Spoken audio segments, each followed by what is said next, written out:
Okay, I'm going to get started this afternoon by just welcoming all of you guys. Welcome to Wat Tung, Sawadee Krap. Nice to see all of you guys here. Welcome to everyone joining us online as well. This is our introduction to the teachings of the Buddha course, where you're going to learn over the next couple of hours an introduction to the teachings of the Buddha and be able to understand them from afar. But then we're actually going to go in and actually study his very first teaching in detail. So the way our course is going to go for today is we're going to start with meditation. Then I'm going to move into kind of like an overview of the teachings of the Buddha to kind of help you guys understand what they are and how to approach them and what he taught just from a high level. But then we're going to go into detail, and I'm going to help you guys to understand his very first teaching, which is going to help you to understand the problem that he experienced and that he discovered in the unenlightened mind, the cause of this problem, the elimination of it, and the path forward of how to completely fix it. So this is like the very first teaching of the Buddha.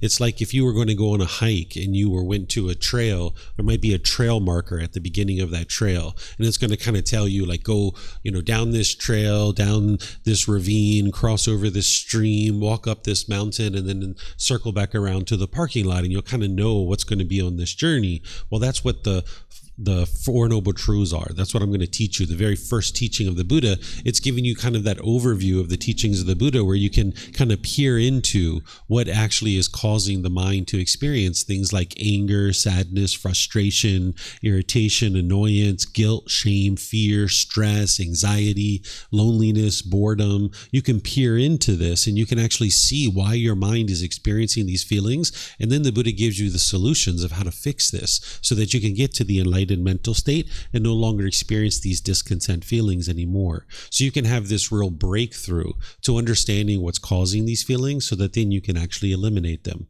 But as I mentioned, we're going to start with some meditation. So I'll guide you guys in that first, and then we'll get into the actual class, and I'll help you guys understand that overview of the teachings of the Buddha, and then we'll go into his very first teaching. If you guys would like to join for meditation, the way that I start is with some chanting. The chanting is to help ease the mind into meditation, and if you'd like to chant along, you're welcome to. Over there on that table, there's the chanting sheets where you can see the chants that I'm actually using. You can feel free to get one and chant along. You'll see the Pali language, which is the original historical language of the teachings of the Buddha. That's what I'll be chanting in. But then you're going to see the English translations as well. And when you look at this, you're going to see a lot of gratitude and appreciation and respect for the Buddha. And because of that, I don't think the Buddha actually created these chants himself, because a Buddha doesn't walk around instructing people to chant things to him. In fact, the only reason why they used chanting during the lifetime of the Buddha was to remember his teachings. That every 2 weeks they would come together and they would recite his teachings orally so they could remember his teachings, because everything that he taught was oral. They didn't have the technology to write things down during his lifetime. So they actually chanted every 2 weeks. So when you're chanting these chants, it's nothing like a rite or ritual or a ceremony or worship. It's not prayer or anything like that. There's nothing mystical or magical going on when you're chanting. During the lifetime of the Buddha, they only used chanting as a way to commit the teachings to memory. Today, we use chanting as a way to ease the mind into meditation and get more benefit out of the meditation itself. You don't actually need chanting in order to remember the teachings, because we have books and audiobooks and videos and podcasts and things like this. So if you'd like to chant along, you're more than welcome to.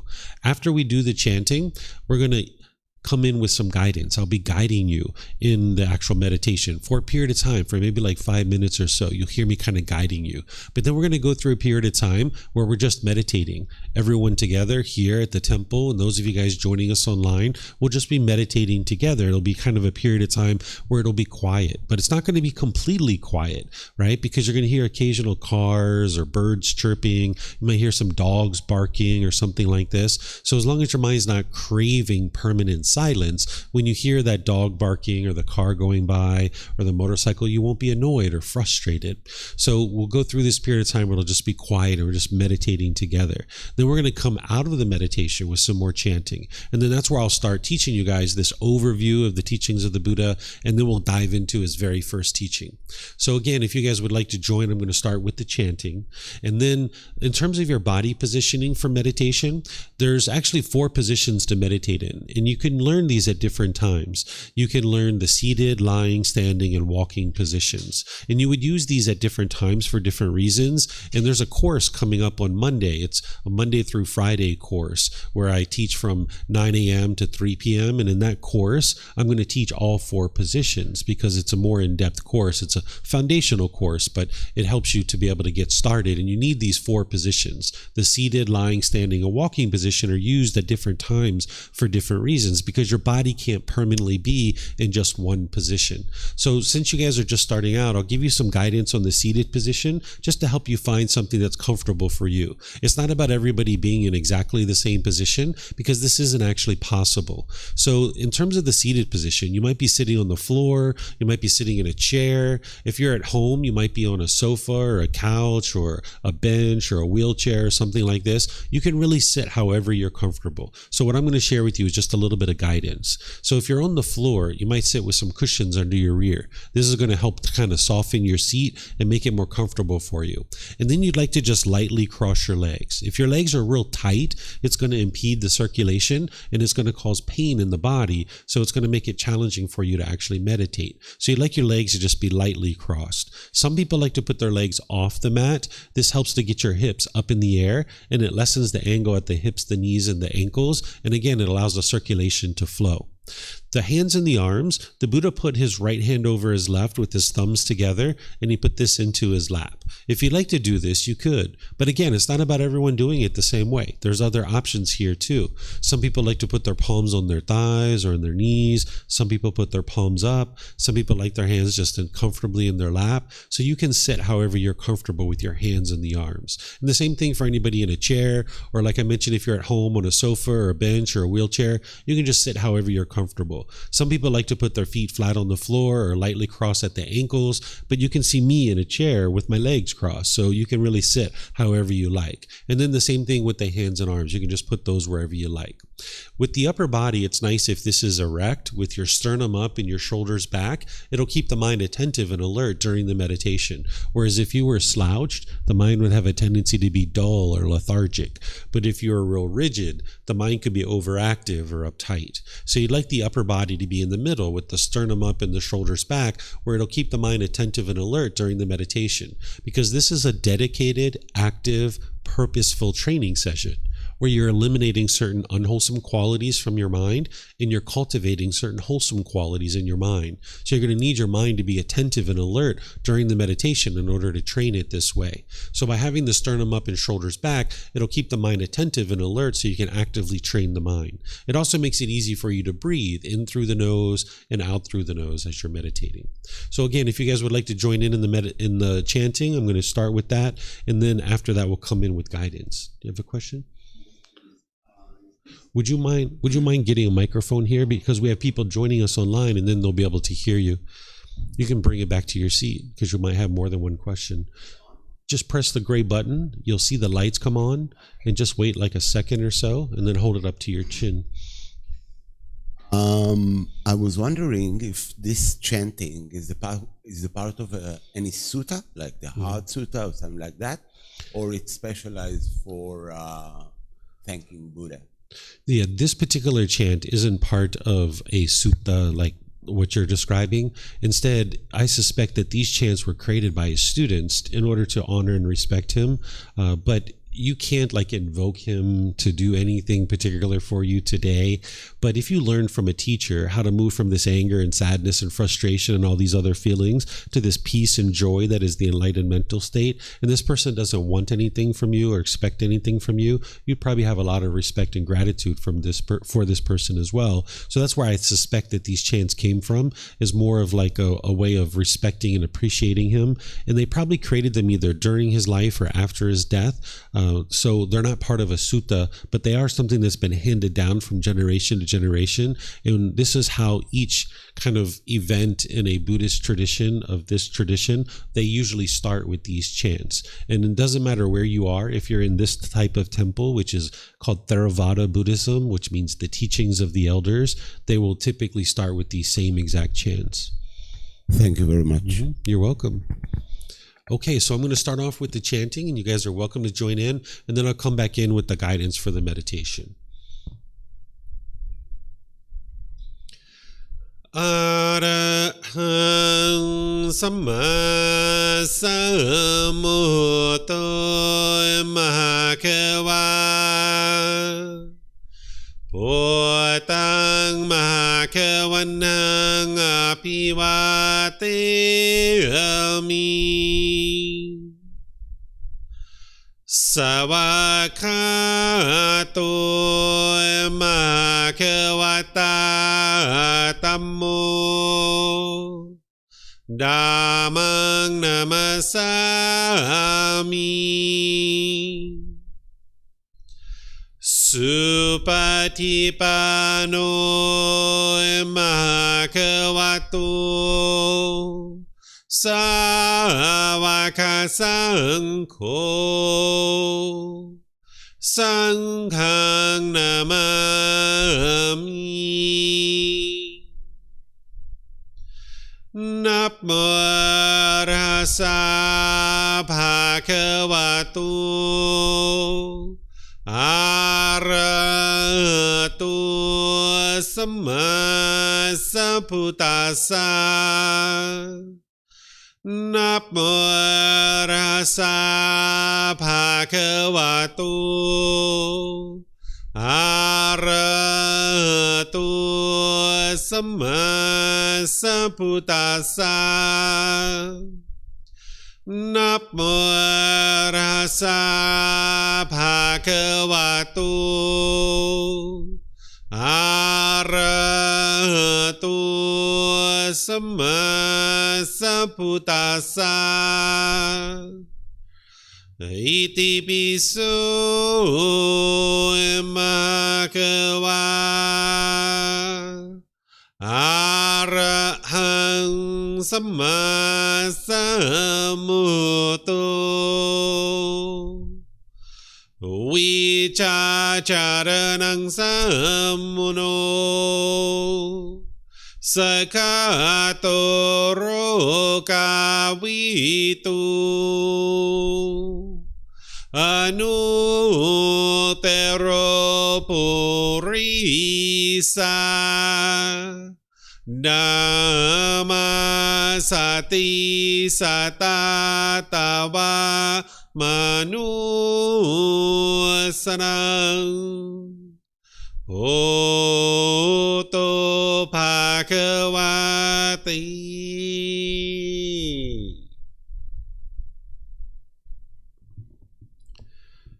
Okay, with the lower body and hands and arms comfortable, and the upper body erect. Just close the eyes and start breathing in through the nose and out through the nose.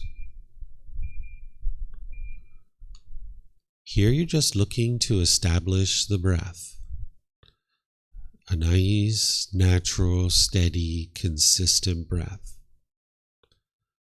Not forced or controlled. Just a gradual inhale through the nose, experiencing the full breath. And then whenever you're ready, exhale out through the nose. Breathing in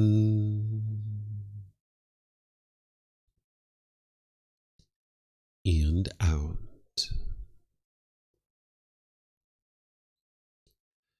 Breathing in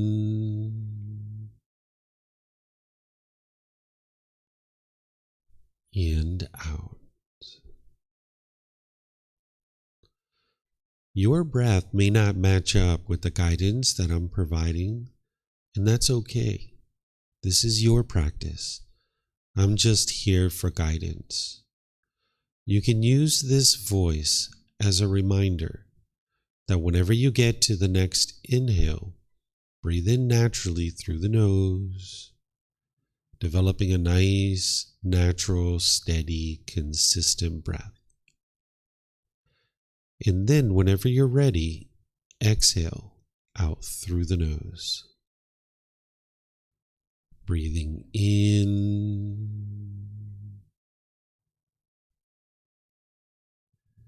and out. Breathing in and out. Once the breath is well established, start fixating the mind on the breath, either the sound of the breath coming into the nose or the sensation of air moving over the skin into the nose. The breath is the present moment. Fixate the mind on the breath, the present moment. Breathing in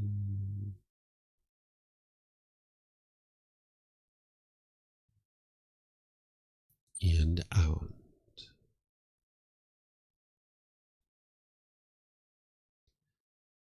Breathing in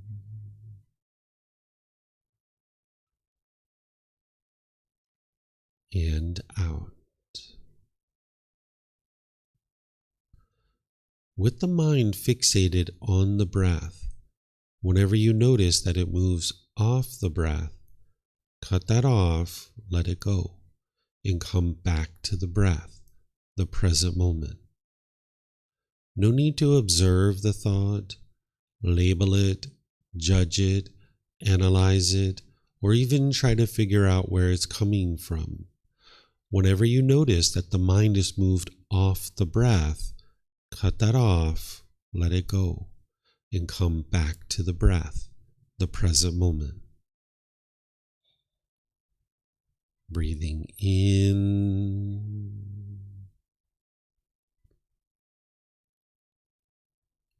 and out.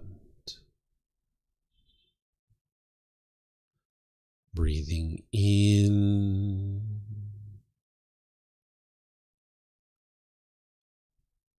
and out. I'm going to be quiet now and let you do this work of focusing on the breath, cutting off and letting go anytime the mind moves off the breath. You have nowhere to go. There's nothing to do.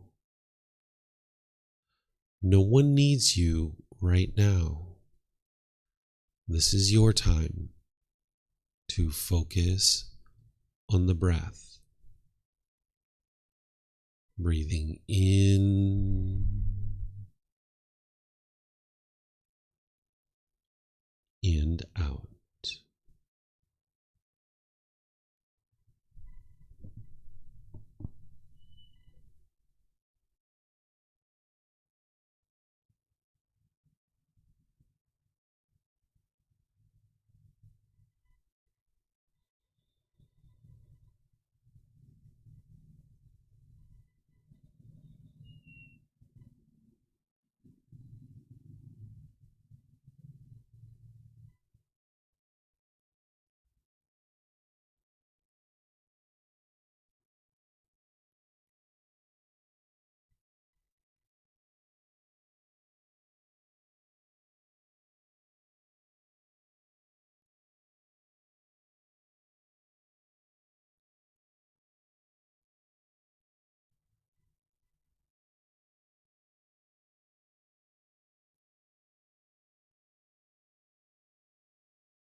สัมมาสัมพุทโธมหาเขวาพุทธังมหาเขวันหังอภิวาเทมิสวากขาโตมหาเขวตาธัมโมธัมมังนามัสสามิสุปฏิปันโนมหาเขวโตสาวกสังโฆสังฆังนามามินับโมตัสสะภะคะวะโตอะระหะโตสัมมาสัมพุทธัสสะนับโมตัสสะภะคะวะโตอะระหะโตสัมมาสัมพุทธัสสะนับโมตัสสะภะคะวะโตอะระหะโตสัมมาสัมพุทธัสสะอิติปิโสมหาเขวาอะระหังสัมมาสัมพุทโธวิชาจารณังสัมมุโนสกขาโตโรกาวิตุอนุเตโรปุริสาธัมมาสติสัตตาตาวามนุสนังพุทโธภะคะวะติ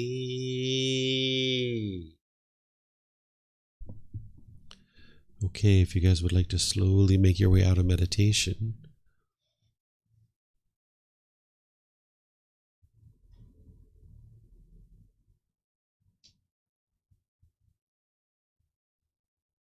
Okay, once again, welcome to all of you guys. Nice to see all of you here this afternoon to learn the teachings of the Buddha. Just to help you guys that haven't been here before, share a few things about the temple to help you guys get even more comfortable here, is that in the back of the room, the last two doors, we have bathrooms. You're welcome to use those at any time. Feel free to just get up and use the restroom. We will take a break at a certain time during our class, but if you'd like to use the restroom at any time, you're more than welcome to use those. There's even bathrooms outside our classroom. If you go outside to the parking lot, you'll see signs that take you around to the main bathrooms of the temple, so you can feel free to use those as well. We even have snacks and refreshments and things like that over here that our students provide, that you're welcome to help yourself to anything over there as we go throughout our class today. So as I mentioned, we got kind of like three sections to our class. The first one is meditation. The second one is I'm going to give you guys an overview of the teachings of the Buddha. Then the third aspect is I'm going to share with you the very first teaching of the Buddha. And as we go, you guys are welcome to ask any and all questions that you like. If you'd like to ask questions, if you're here at the temple, if you guys could come get a microphone here, this will be really helpful, because then the people online will be able to hear you. All you need to do is get a microphone, press the gray button. You'll see the lights come on, and then just hold it up to your chin, and we'll be able to hear you here at the temple, and they'll be able to hear you online. If you speak here without a microphone, they wouldn't be able to hear you online, so they wouldn't be able to benefit from whatever question that you ask. So if you get a microphone, you can actually take it back to your seat and even just keep it with you, because you might have more than one question, or someone around you might have a question, and you can just share the microphone with them. And anybody who's online, if you guys would like to ask questions, you can put that into Facebook, YouTube, or Zoom, or you can raise your hand in Zoom and ask any questions that you like. So I'm going to start off our class today with helping you guys to just understand what is an actual Buddha. Buddha, because this is a good place to start, is that if you're going to embark on this journey to even have an introduction to the teachings of the Buddha or understand anything about his teachings, it's helpful to know what is an actual Buddha. So we refer to this individual as a fully, perfectly enlightened one, or a Buddha. The Buddha is going to meet three primary criteria, and then there's other criteria as well. The first criteria is that a Buddha is going to get to enlightenment by themselves, without the help of any teachers or any guides. They figure out on their own how to get to this enlightened mental state, where the mind is peaceful, calm, serene, and content with joy. It's a permanent mental state where the mind no longer experiences any anger, sadness, frustration, irritation, annoyance, guilt, shame, fear, stress, anxiety, loneliness, boredom, shyness, resentment, jealousy. The mind is going to be focused, concentrated, have clarity of mind, deep memory. You'll notice that your personal, professional relationships are really blossoming because you're not being bitter and harsh and hostile in your relationships any longer. So all your relationships will be at ease. You'll have harmony in all your relationships. You'll notice that you're not even in a bad mood anymore because the causes and conditions that are producing this have been uprooted and eliminated from the mind. So a person who's an actual Buddha will figure out how to get to this mental state on their own without the help of any teachers or any guides. Then the next criteria is that from the time that they get to enlightenment, for the rest of their life until they die, they will be teaching those independently discovered teachings. And countless people will get to enlightenment during that person's lifetime. And then the third criteria is that they will preserve their teachings in such a way that countless more people will get to enlightenment after their death. So these are the three primary criteria, is that they get to enlightenment by themselves without the help of any teachers or any guides. They then dedicate the rest of their life to sharing their independently discovered teachings, and countless people will get to enlightenment. Then they preserve their teachings in such a way that countless more people get to enlightenment after their death. And the way that they're able to accomplish this is because of this fourth criteria. This fourth criteria is that an individual who's a Buddha has a profound memory. They're able to recall countless details about their current life and their past lives as well.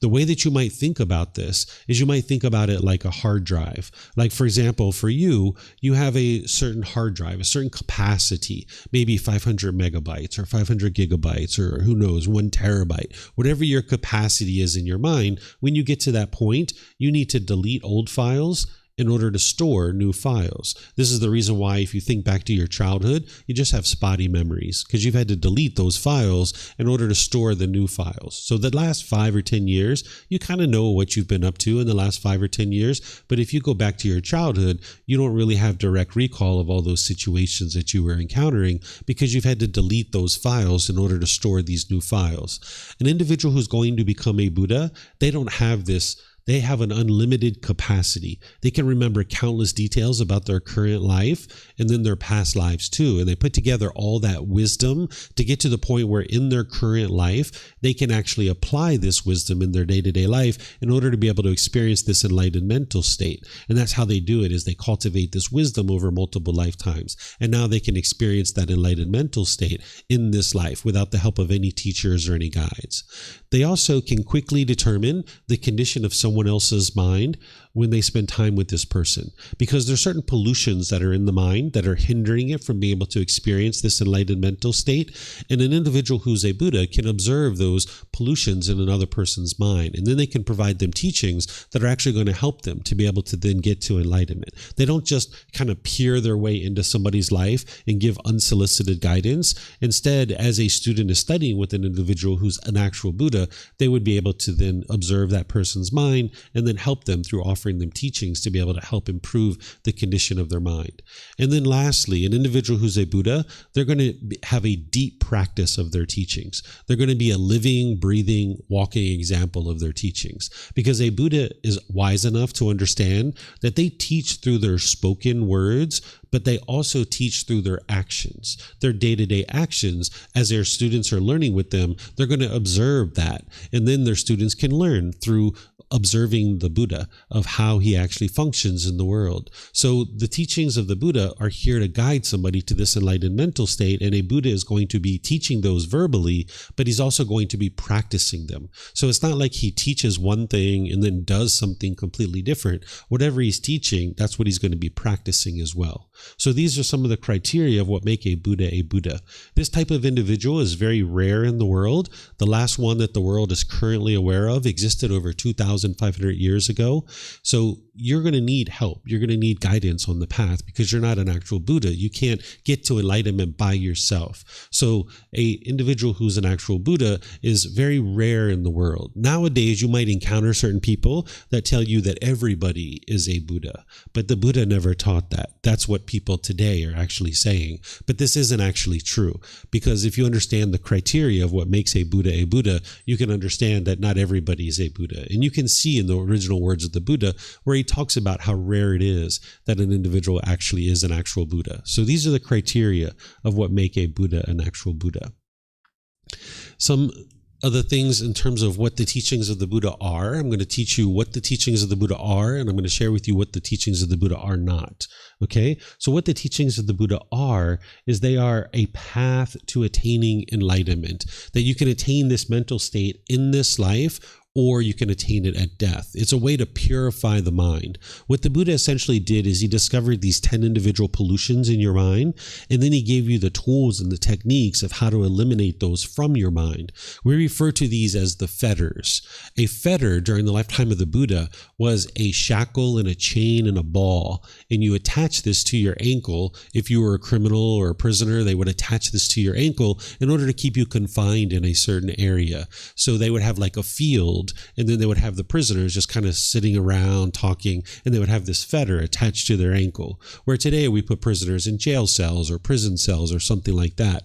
But during the lifetime of the Buddha, they would attach a fetter to your ankle. So when the Buddha discovered these 10 pollutions in the mind, he describes them as fetters, because they're keeping the mind trapped in this unenlightened state where you keep experiencing the anger and the sadness and the frustration over and over and over again. So getting to enlightenment is, in the teachings of the Buddha, what they are is they're a path that describes to you what's going on within your own mind, so that now you can apply the tools and techniques to be able to uproot those pollutions out of the mind, purifying the mind, and then being able to experience this peace and the joy that is the enlightened mental state. So the enlightenment itself can be attained at life or during life or at death. And the mind's going to be completely peaceful, calm, serene, and content with joy. It's a permanent mental state. It's physically impossible for an enlightened being to experience anger or frustration or irritation or annoyance or any of these other discontent feelings. The mind is no longer going to be experiencing any of these discontent feelings. Having purified the mind, all those lists of feelings that I mentioned are going to be completely eliminated from the mind.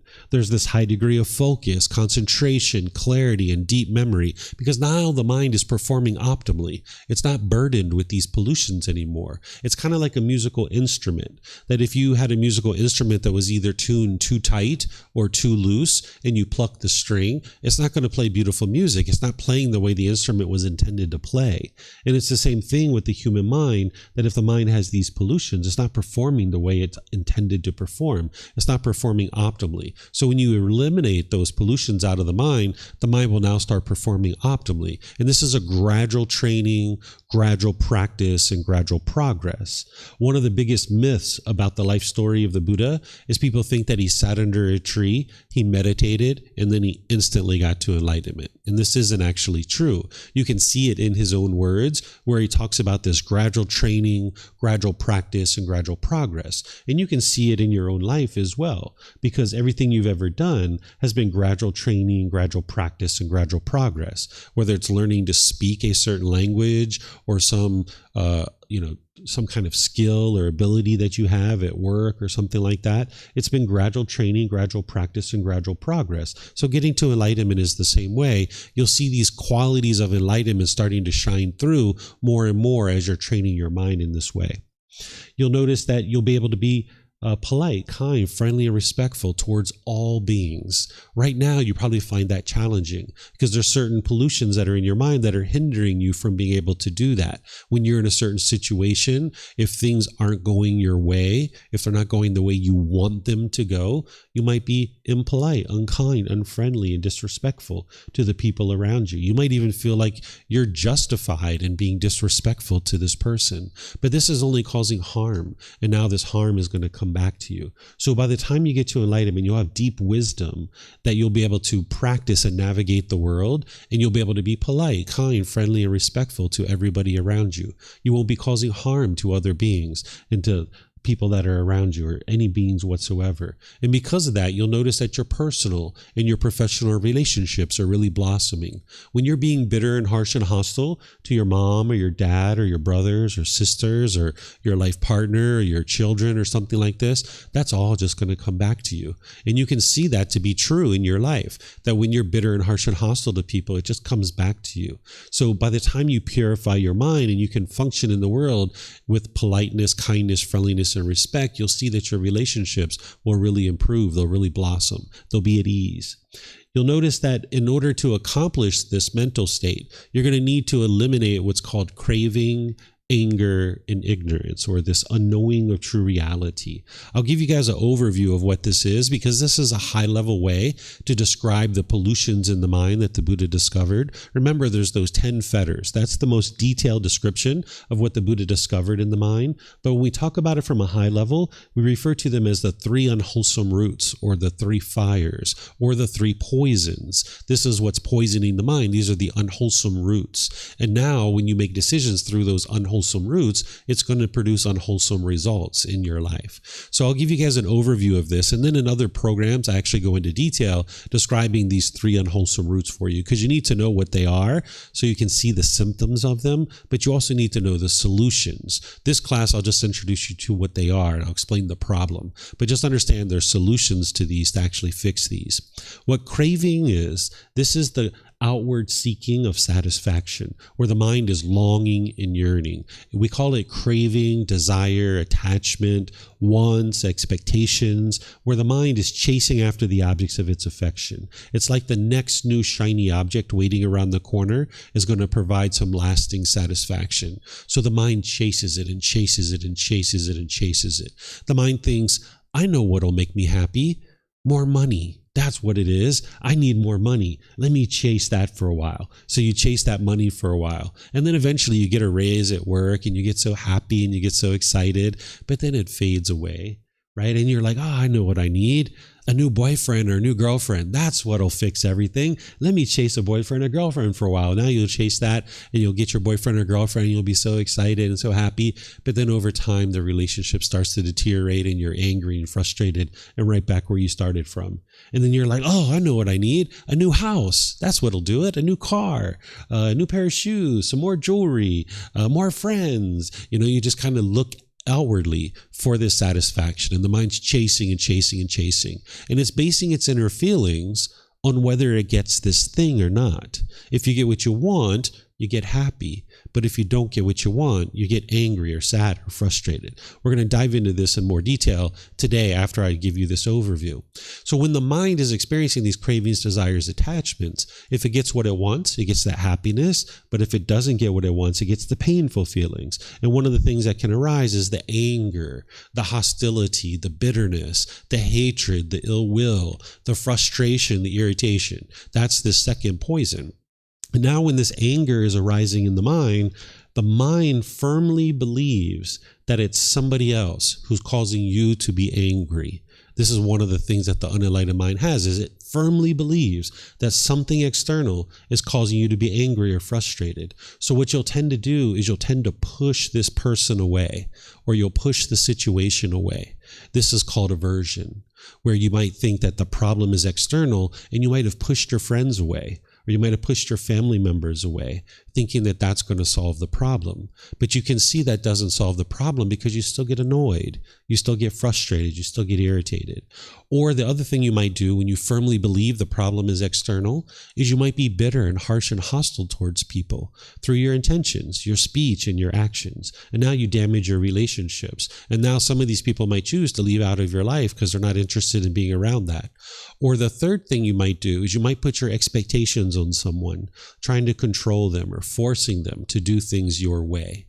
And now in this situation where you're pushing people away, you're pushing situation away, you're being bitter, harsh, and hostile to people, or you're putting your expectations on people and they feel pressured and they don't want to be around you and they might leave, you can't live harmoniously with all beings. The mind thinks if I can just get what I want, then everything will be perfect. So that's why it's pushing people away, being bitter, harsh, and hostile, and putting your expectations on people. So as long as the mind is doing this, you can't live harmoniously. You're going to keep experiencing anger and frustration over and over and over again. And where all of this is coming from is the third one, the ignorance or the unknowing of true reality. Some people translate this to ignorance. I tend to not use that word because today that word is kind of derogatory and negative and demeaning and diminishing.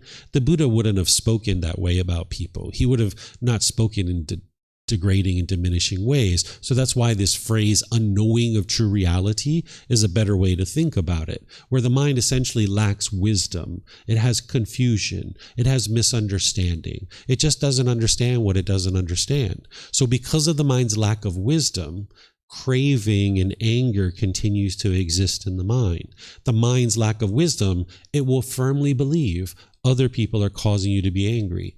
The mind doesn't understand in the unenlightened state that it's actually within your own mind. It's your own cravings that is causing your anger, right? So this lack of wisdom or this unknowing of true reality, this confusion keeps you stuck in this continuous cycle over and over and over again of experiencing the annoyment and the frustration and the guilt and the shame and the fear and all these other feelings. So this is why you're going to hear me say after a little bit here that the teachings of the Buddha are about cultivation of wisdom. You're not believing any of the teachings. You never believe anything on the path to enlightenment. If you're believing something, you don't know what's true or false. You're just believing it because either somebody convinced you to believe it or you convinced yourself to believe it. You haven't actually seen the truth for yourself. When you learn something, you examine it and investigate it. When you reflect on it to independently verify whether it's true or it's false, and then you practice it, integrating it into your day-to-day life and practicing a particular teaching, then you can see what's true because you can see, I used to get so angry in this situation, and now the mind's still joyful. It's peaceful because you've been training your mind. And you'll know that it's these teachings that are leading to this improved condition of mind and an improved condition of your life because you will see the truth that it's actually working. So the path to enlightenment is about the cultivation of wisdom because that's what's going to eliminate this ignorance, this unknowing of true reality, this lack of wisdom, this confusion or misunderstanding or misperceptions. So you're purifying the mind of these pollutions so that you can get to a point where your mind's awake. When we talk about awake, what we mean is wise, that your mind is awakened to the natural laws of existence. And that's what I'm going to share with you here. The teachings of the Buddha, what they are is to help you get awake to these natural laws. What the natural laws are is how the world is actually functioning. What the mind has in the unenlightened state is this lack of wisdom. It lacks wisdom of these natural laws. And because of this lack of wisdom, it continues to stay stuck in these continuous difficulties and struggles in life because you're essentially living in a world that you don't understand. You go out into the world and you get angry or frustrated or agitated or annoyed about something that's going on in the world. And when you lack wisdom, you'll tend to make unwise decisions that lead to unwholesome results. If you think back to when we were children, we didn't understand the natural law of gravity. And because of that, we experienced all kinds of struggles and difficulties. We fell down, we hit our head, we bumped our elbow, we broke open our knees, we started bleeding, we broke our toys. we had all kinds of problems, right? We struggled because we lacked wisdom of this natural law. But the way the natural laws work is they affect you, whether you're aware of them or not. Even though we were 3 years old and we didn't have any idea what the natural law of gravity was, it still affected us whether we were aware of it or not. And we just kept making unwise decisions because we lacked wisdom of that natural law.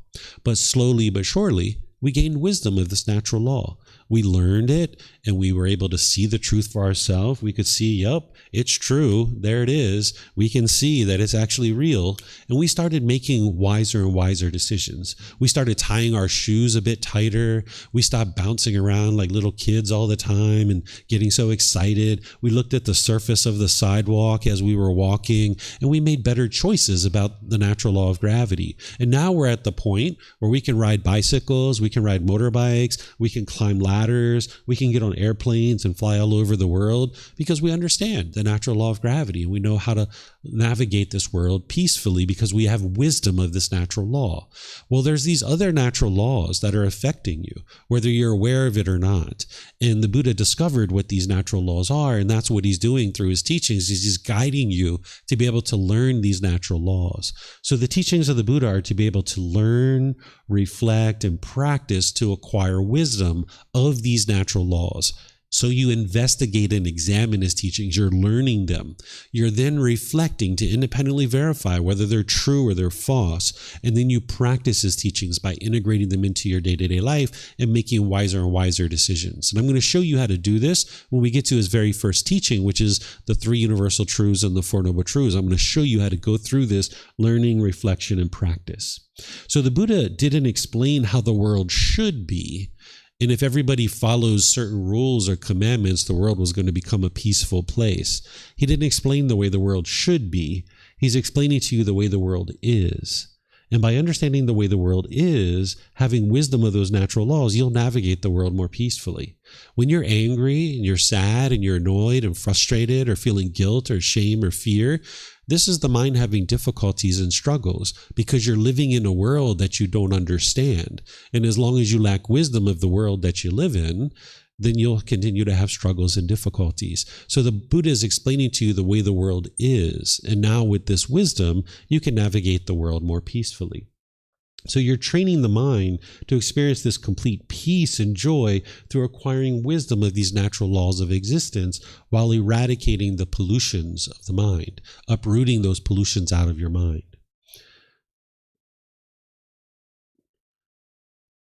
More about what the teachings of the Buddha are is the Buddha spoke in a way that was timeless. During his lifetime, he explained these natural laws 2,500 years ago. And today, these natural laws are exactly the same. They haven't changed. So therefore, whatever he described 2,500 years ago, they're just as applicable today as they were 2,500 years ago. He spoke clear and concise and precise. When you see the original words of the Buddha in any of the resources that I share, you can see that he spoke very clear and very concise. You don't need to interpret his words. You can just see exactly what he taught because he's explaining these natural laws. And now you learn them, you reflect on them, and you practice them in order to be able to train your mind and cultivate this wisdom of these natural laws.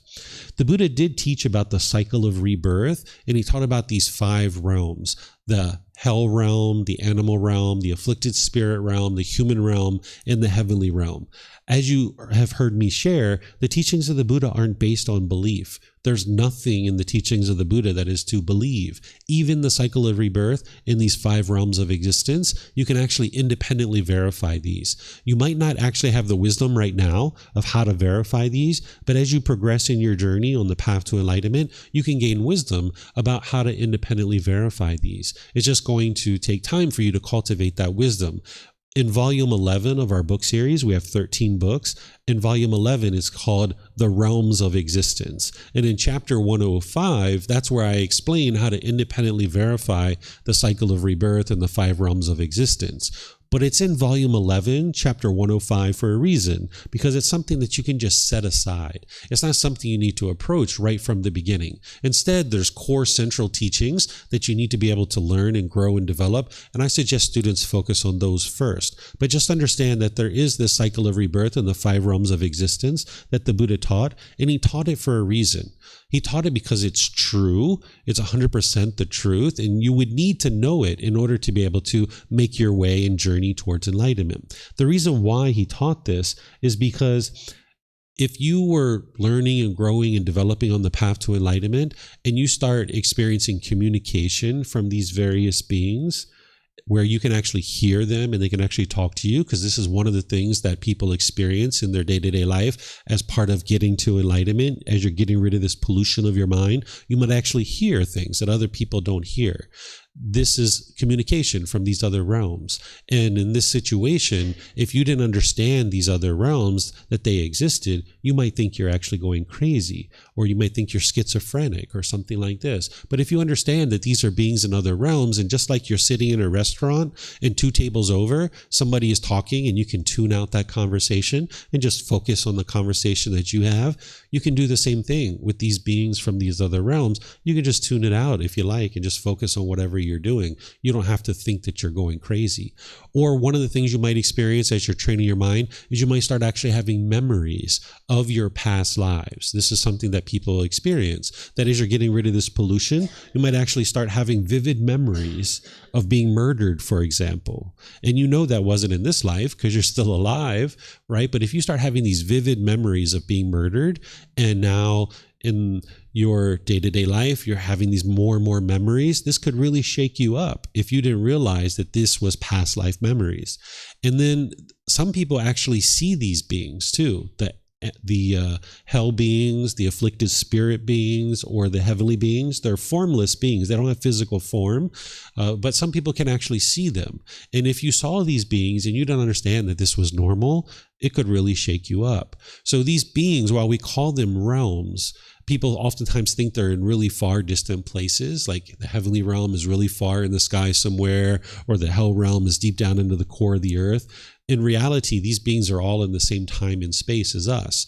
Just like an animal could come and sit here in this chair, now there's a human sitting here, but when a human gets up, an animal could come sit here, and we can see that animal. The same thing is true about hell beings, afflicted spirits, and heavenly beings. They're all right here in the same time and space as all of us. So you might actually encounter these beings, either being able to see them or hear them, or you might have memories of past lives. So if you didn't understand the cycle of rebirth in these 5 realms, you didn't understand the world that you lived in, then it could really shake you up. So the Buddha taught these things because it's the truth, and you would need to know these as you start having these experiences so that you just understand, like, yeah, this is normal, and now you can just go on with your day-to-day life. The Buddha actually taught about God. Sometimes people think the Buddha didn't teach about God, but this isn't actually true. You actually hear some people that will say that the Buddha rejected the idea of God, or he rejected the existence of God. This isn't actually true. The Buddha did teach about God. You can see in his original words and his original teachings that he did teach about this being, but he didn't make this being a central role in his teachings, because it's not this being that decides whether you get to enlightenment or not. It's you that decides whether you get to enlightenment or not. So he puts you at the center of his teachings, not God. So this being God that the Buddha teaches about, he doesn't teach to worship this being or anything like that, or pray to this being for any kind of benefit. But he teaches about this being, and he explains that this being exists. And then he puts you at the center of these teachings, because it's you that needs to learn and grow and develop and train your mind to be able to get to this enlightened mental state. And that's what's going to help you. So while he did teach about this being, it's not something that you necessarily need to be able to do in order to get to enlightenment. So you can get to enlightenment with a relationship with God, if that's what you would like to be able to do, or you can get to enlightenment without a relationship with God. It really depends on you, what you would like to do.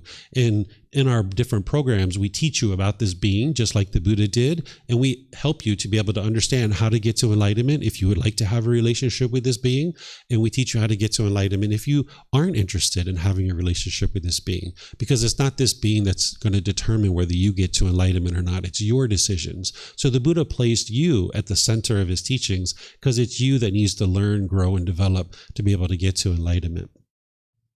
Some more about what the teachings of the Buddha are is there's the largest, most complete collection of the teachings of the Buddha is assembled in what's called the Pali Canon. The Pali Canon are 45 large volumes that are this thick. And this is the largest, most complete collection we have of the teachings of the Buddha. And this was documented shortly after his death. And we refer to it as the Pali Canon because it's written in the Pali language.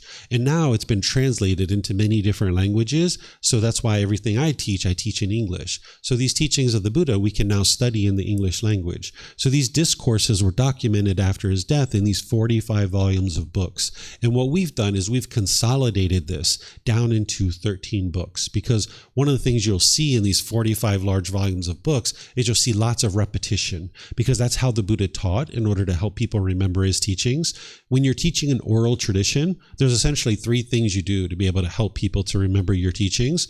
Is one, you create a lot of lists. So the Buddha teaches things like the 10 fetters, the 7 factors of enlightenment, the Eightfold Path, the 5 precepts, things like this. So if you have a list in, like, say it's the 7 factors of enlightenment, and you can remember 6 of them, you're like, I know there's a 7th one. I know there's a 7th one because it's called the 7 factors of enlightenment. What's that 7th one? And then eventually you're like, yes, this one, right? And you can remember it. So that's one way you help people to remember your teachings in an oral tradition, is you give a list. The other way is that you tell stories.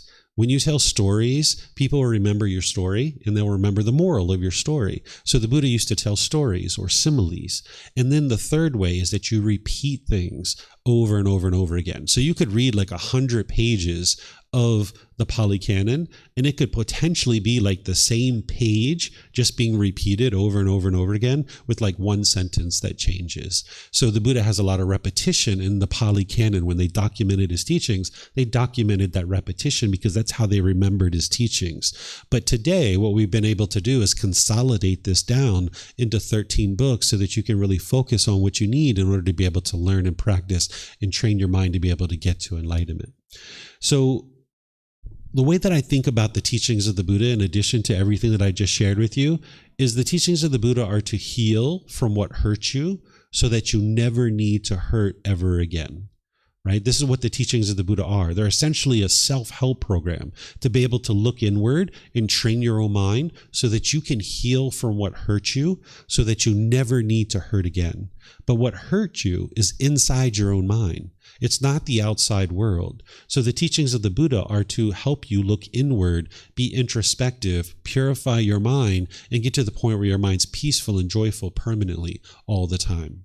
So this is what the teachings of the Buddha are, and I'm going to pause here and see if you guys have any questions before I go further and share some more with you guys. Do you have any questions here?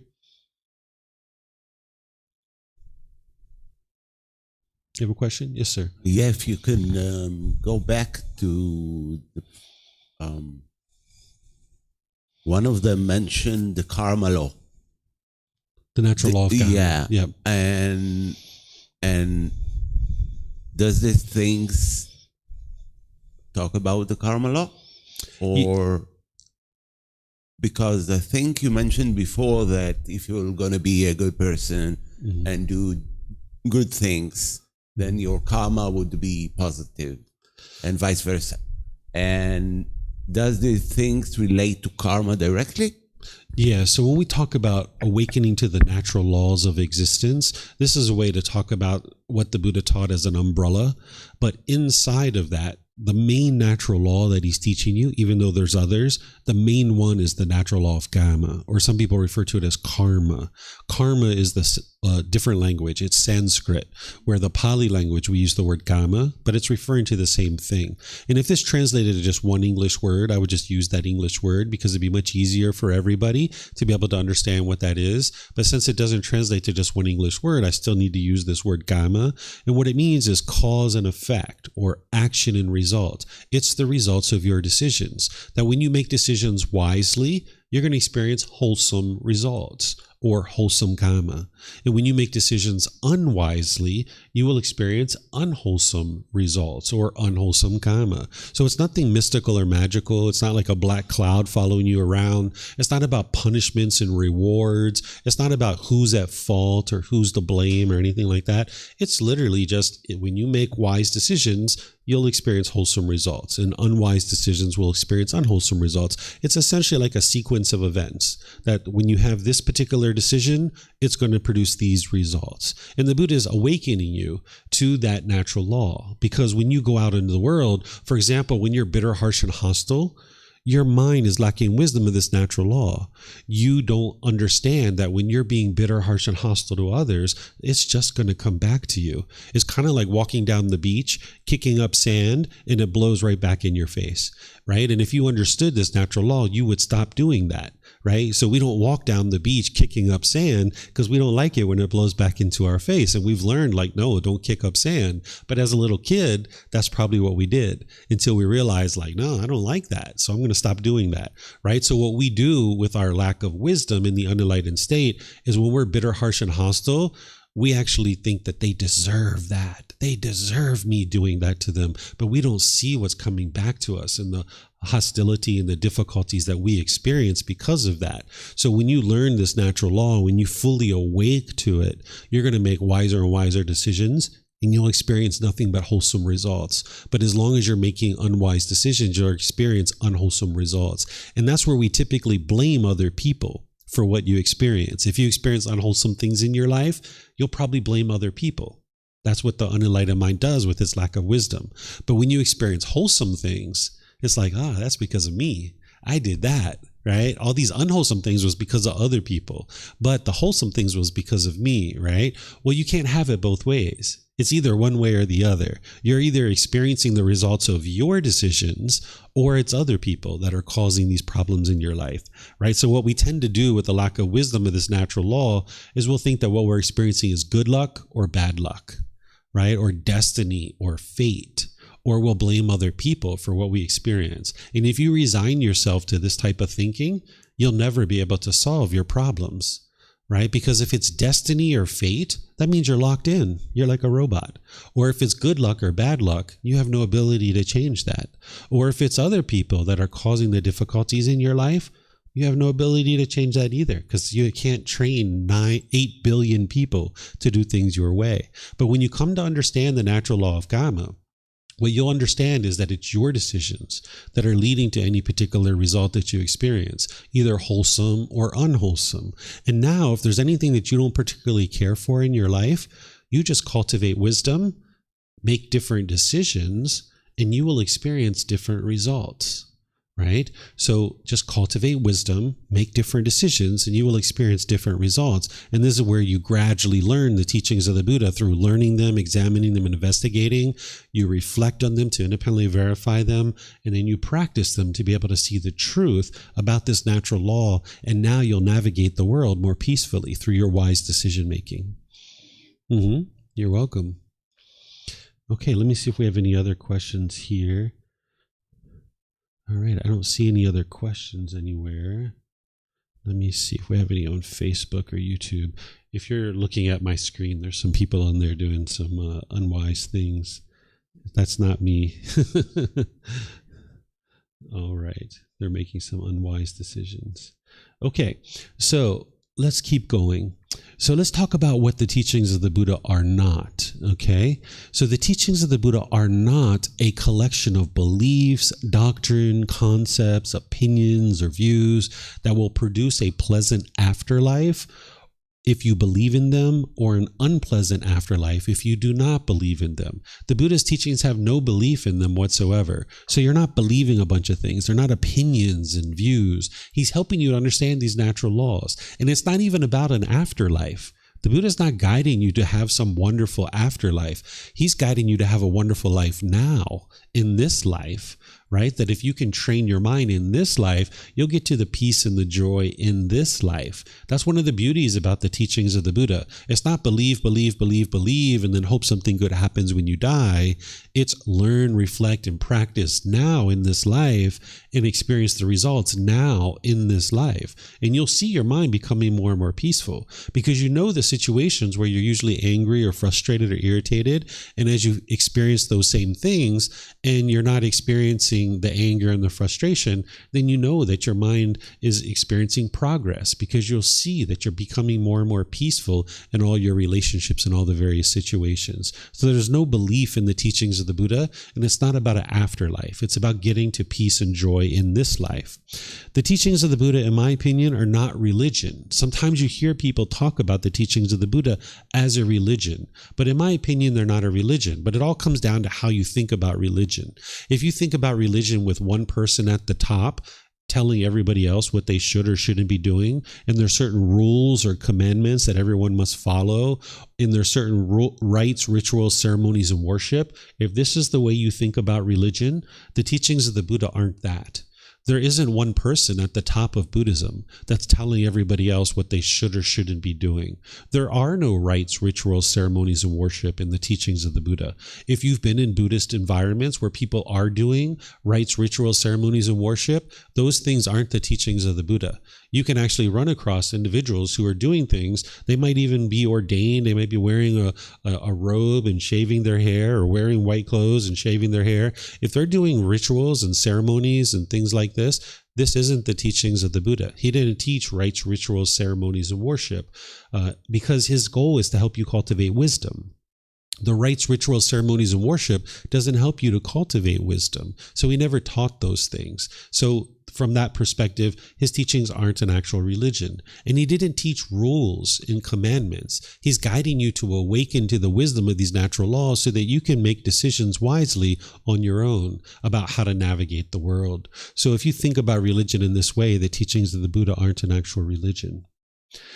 His teachings aren't punishments and rewards. Sometimes when you're learning about these kinds of things, people think about punishments and rewards. You're not going to see that in the teachings of the Buddha. He's not going to be teaching you all these punishments and rewards. He's just going to be teaching you about this natural law, and you'll be able to see the truth for yourself about it. He's also not teaching you mystical or magical things, or superstition or auspicious things, right? So you're not going to see all this mysticism and magic or superstition and auspicious things in his teachings. It's also, his teachings aren't something to attempt to force others to do or convince other people to do things. Here in this particular journey that the Buddha is teaching you, it's for you, to guide you to a peaceful and joyful mental state. You don't have to go out and convince other people to do these things in order to get peaceful and joyful. The Buddha didn't teach the entire world to do things his way, and then he became peaceful. He became peaceful and joyful on his own without having to convince other people or force other people to do anything particular. So your goal isn't to go out into the world and convince other people or force other people to do things a certain way. It's to train your mind to get to this peace and this joy. Also, the teachings of the Buddha aren't these short, catchy phrases that will produce some kind of benefit in your life. If you've been any time on social media, you might see like some quote that'll say something catchy, and then they'll put the Buddha.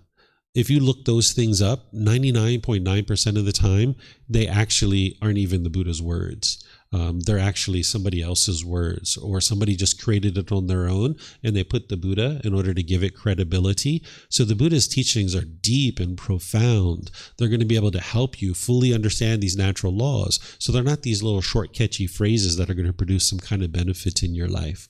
The teachings of the Buddha, they're not stuck in a cultural past that degrades or judges other people. Sometimes when we think about traditions that started so long ago, 2,500 years ago is when the Buddha lived, you might think that his teachings are stuck in some kind of cultural past, or that maybe he degraded or diminished women, for example. This isn't actually true. If you look at the teachings of the Buddha, you will never see a time where he's degrading or diminishing anyone, including women or anybody else. He's actually uplifting people. He's helping people to learn and grow and treat each other respectfully and have politeness and kindness and friendliness towards all beings. He's explaining to you how to do that through training of your own mind. So his teachings aren't based on some culture. In fact, his teachings cut through culture.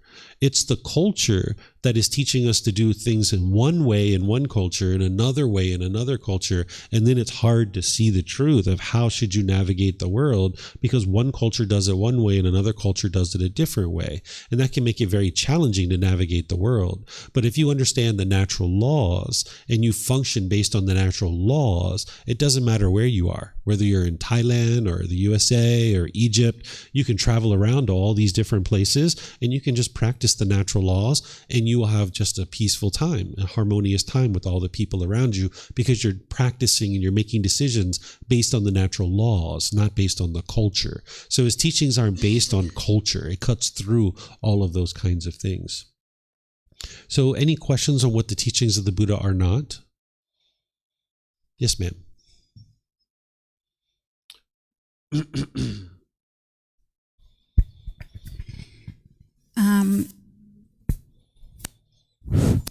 You mentioned on New Year's, when we were all, some people were here, you pointed out that some people are coming with donations for the monks, and then the monks were doing a ritual for them for good luck. The people believe that it's for good luck. If the teaching of the Buddha is not a religion, yet the monks that are dedicated themselves, their lives to Buddhism, are doing the rituals, then what are the rituals? Sure. So the Buddha, I would share a story with you that the Buddha taught during his lifetime, and then I'll circle back and answer your question. So the Buddha taught, you might have heard me say this before, Galit. The Buddha taught that if he was a cow and he's walking on soft earth and he's leaving his hoof prints behind, and there's a donkey behind him, and this donkey is putting its hooves in the same hoof prints as the cow, and the donkey is thinking, I'm a cow, I'm a cow, I'm a cow. Because the donkey's putting its hoof prints in the same hoof prints as the cow, and the donkey is thinking, I'm a cow, does that make the donkey a cow? No. So the moral of the story that the Buddha gets to is he says, just because someone essentially shaves their hair and wears an orange robe doesn't make them a monk. What makes them a monk is if they're learning and practicing his teachings closely, and then as a monk, they're supposed to be teaching his teachings and helping other people to be able to understand what those are. So now, 2,500 years after his death, we have a lot of people that are maybe even ordained who aren't actually studying with the original words of the Buddha. We might think that everybody would study with the original words of the Buddha, but this is the mind maybe coming from a different tradition. Like if we come from a Christian tradition or a Jewish tradition, there's typically one book, right? And in the Bible, there's actually 66 books, but it's essentially one book about this thick. And, you know, in America, every hotel room almost has a Bible. It's like the Bible's everywhere. If you're a Christian, you're studying the Bible. So we think that, okay, if you're Buddhist, you must be studying the words of the Buddha. But they're in 45 books that are this thick. And the average Thai person doesn't even have access to these because it takes about 3 months of their salary in order to print those out and actually have them. And very few people have any book collection that's worth about 3 months of your salary. If you take 3 months of your salary, do you own any book collections that expensive? And we don't, right? So the average Thai person, the average temple, doesn't actually have access to these original words of the Buddha. I've visited over 200 temples in my life, and I only have been to one temple that studied the original words of the Buddha. That's less than 1%, right? So if you look at the world, there's about 500 million people who consider themselves to be Buddhist, but less than 1% of them are actually studying with the original words of the Buddha. So what we have in the world is enormous misunderstandings about the teachings, even within the ordained community. So here at this temple and some other temples, they do things that aren't the actual original teachings of the Buddha.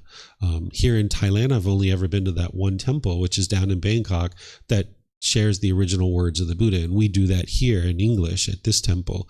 But the monks here they haven't studied the original words of the Buddha. So they still do rites and rituals and ceremonies and worship. And these things have slowly been introduced into what they think is Buddhism over the course of many, many, many years. So when Buddhism came to Thailand, it came here about 800 to 1200 years ago. And we think it came by way of Sri Lanka. It came across the water and into Thailand. And it wasn't like on Friday Buddhism arrived and they were like, hey, everybody, countrywide announcement. On Monday, we're going to be up and running on Buddhism 2.0.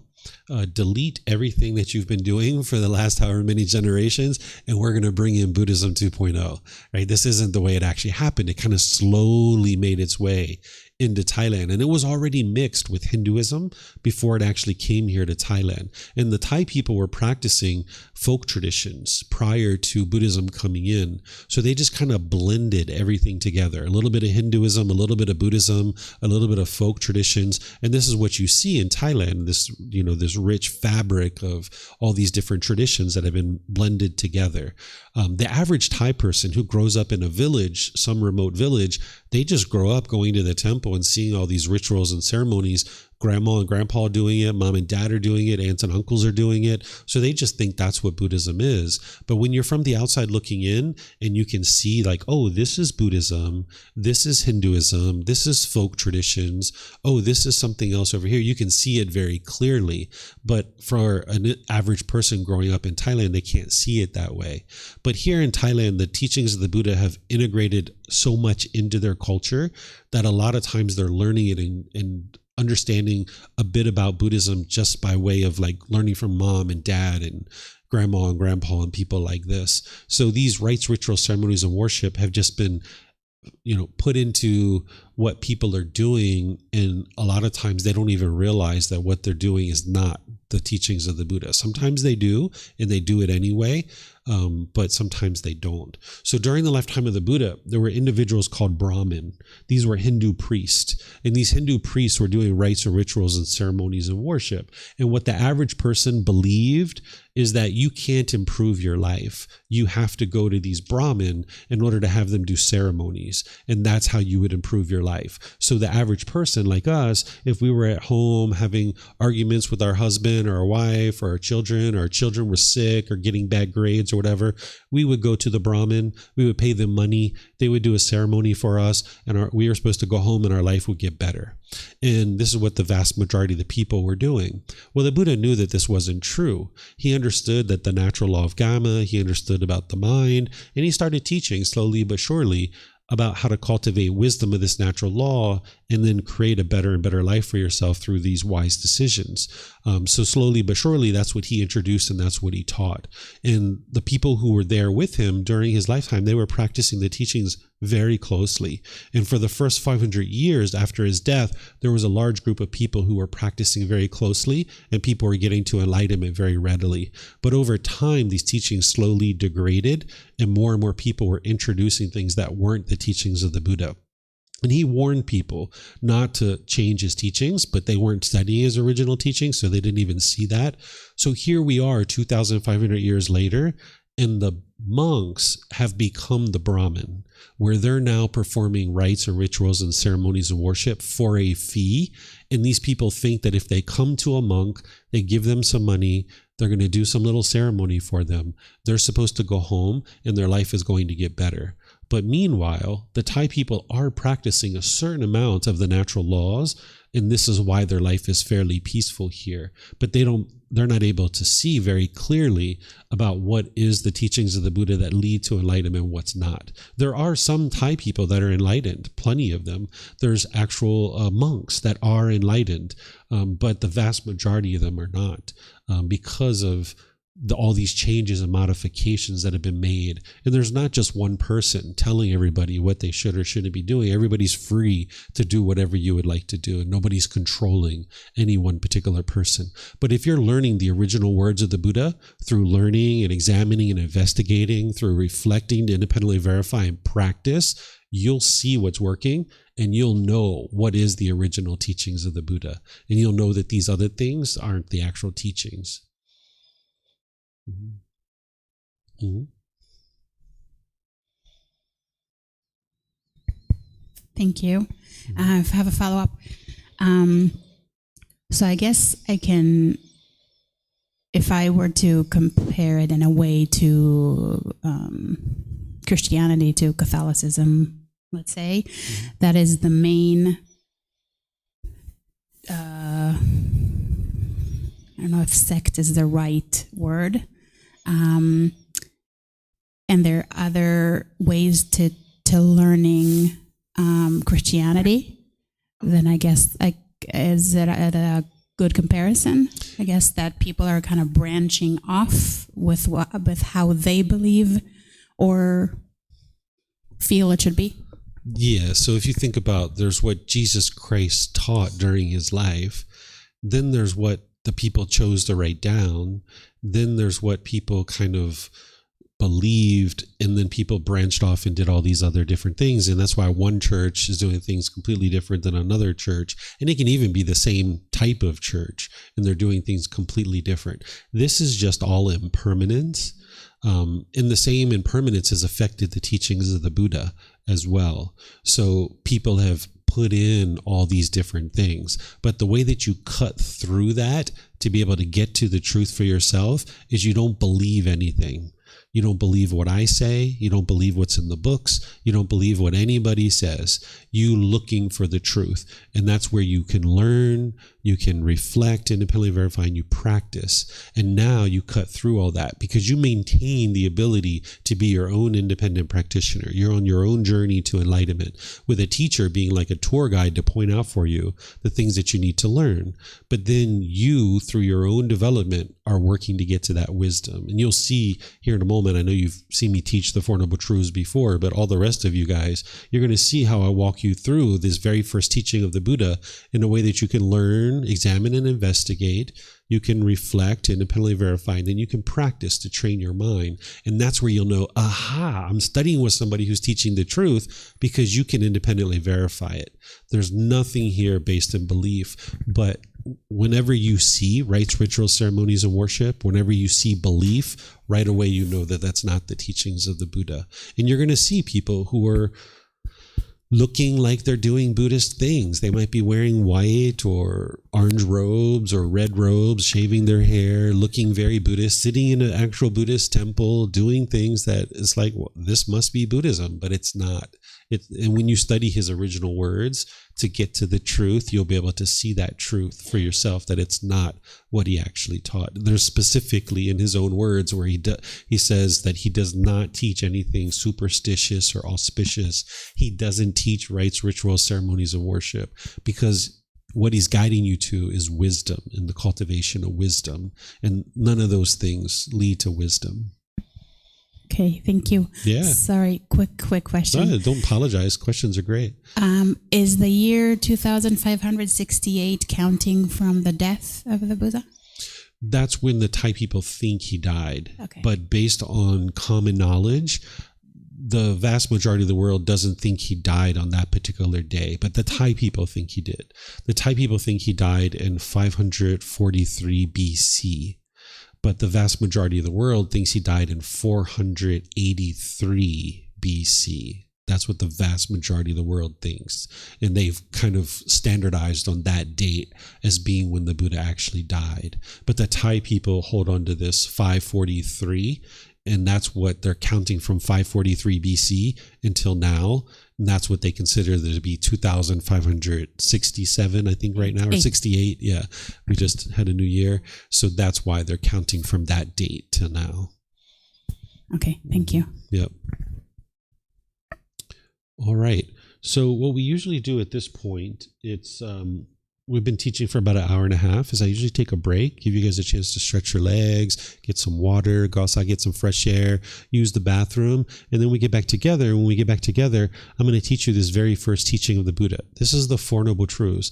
This is where you're going to be able to have this breakthrough to understanding what is the problem in your mind, the cause of the problem, the elimination of it, and the path forward. It's only going to take me about 45 minutes to teach it to you, and you'll be able to have this real breakthrough to finally understanding what's causing all all these feelings so that then you can actually eliminate them and work towards eliminating them. So if you guys would like to take a nice little break, let's see, it's basically 2:35. So why don't we take like a 15-minute break and come back at 2:50. That'll give you about 15, 17 minutes. Okay, so enjoy your break, and I'll see you guys back in a few minutes. Okay, thank you so much for your questions. Mm-hmm.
So I'm going to go ahead and get restarted. I'm sure other folks will come in as we get going, but it's 10 minutes to 3, so we'll go ahead and get started.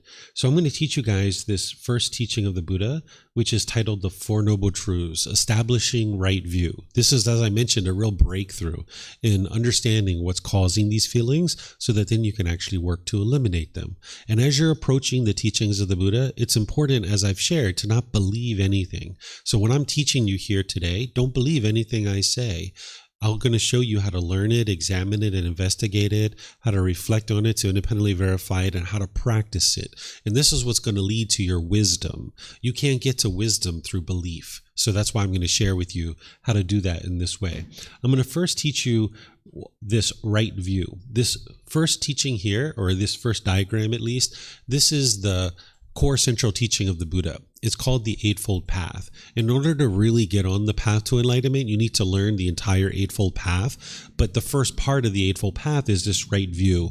And that's what I'm going to be teaching you today, is helping you establish right view. And you'll understand what that is more by the end of today. But just understand that there's more here. The way that you can think about the Eightfold Path is you can think about it like if you had a speaker system and you were trying to get a really good quality sound out of the speaker system, you might have 8 individual dials, and you're kind of tweaking those dials in order to get a better quality sound out of the speakers. So these are like 8 individual factors that you're tweaking and you're bringing into your life in order to get a better performing mind. And the Buddha teaches you which each one of these things are. And what I'm going to do today is get you started with the foundation, which is right view. But in other programs and other courses like this week coming up, Monday through Friday, on Tuesday, I'm going to be teaching this. Tuesday morning, I'm going to be teaching the entire Eightfold Path out of that course. So you could just come for that, or you could come for the whole course. It's up to you. You can come and go as you please, but it all starts with right view. So each one of these has teachings behind it, and it's organized into wisdom, moral conduct, and mental discipline to help guide you along your journey. But it starts with the 3 universal truths in the Four Noble Truths. This is what is right view. We call them truths because the Buddha knows that they were true.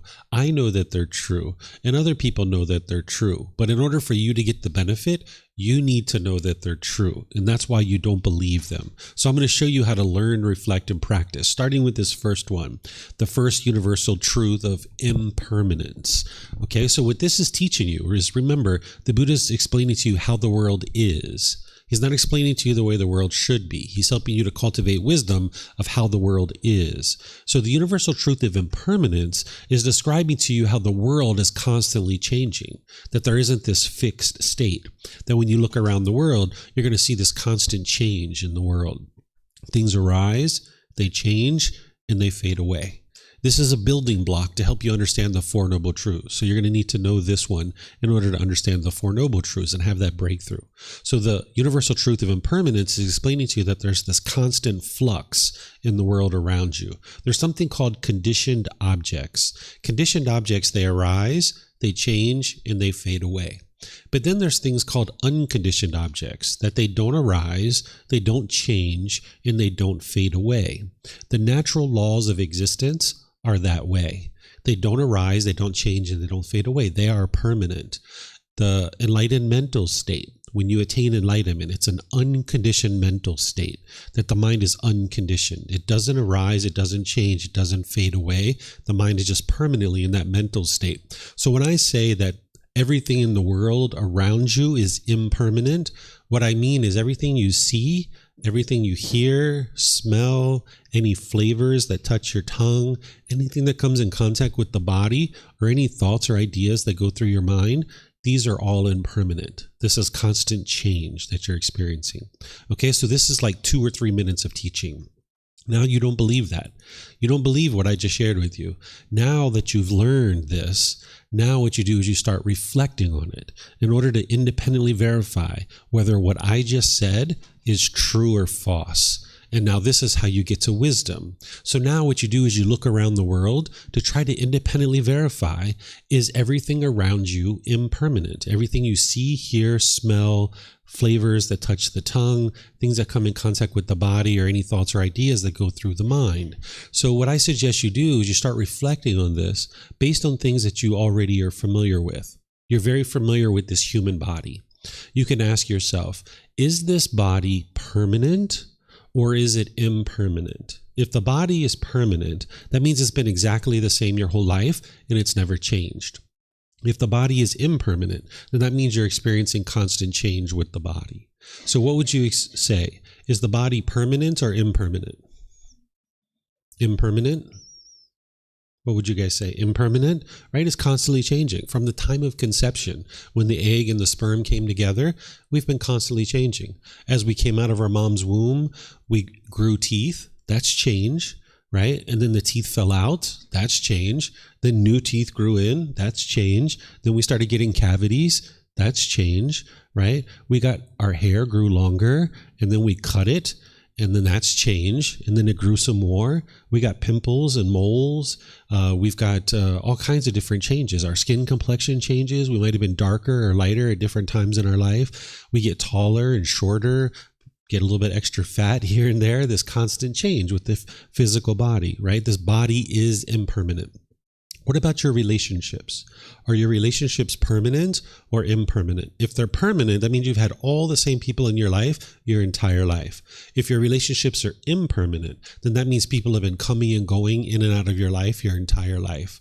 So what would you say? Are your relationships permanent or impermanent? They're impermanent, right? People are coming and going in and out of your life all the time. What about your bank account? Is your bank account permanent or impermanent? Very impermanent. I just heard, I think Galit said very impermanent, right? Because your bank account goes up and down and up and down. Sometimes it goes up, up, up. Some people's bank account does that, right? Some of us go down, down, down, down, down, down, right? Our bank account's impermanent. It's constantly changing. What about the weather? Is the weather permanent or impermanent? Impermanent. It's constantly changing. Right, so we could go on and on and on. And if you need to do this in order to independently verify that, you should. Walk around the world and try to find something that's permanent. That's how you independently verify this, that it's true or false. When you're walking down the sidewalk and you see a crack in the sidewalk, that's impermanence.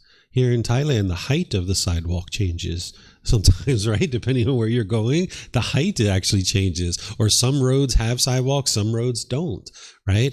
Here in the temple, you can see that the planks of the wood on the floor, they're different lengths, they're different size, different texture, different colors. Even though, we painted it a certain color, there's different difference in the length of the boards and different colors and different things like this. Everything's constantly changing. We have a certain number of people here now, and then people will come and go, right? This is constant change. So that's what the Buddha is teaching you, is that the world is full of constant change. Okay. Now there's the second universal truth. The second universal truth is called discontentedness.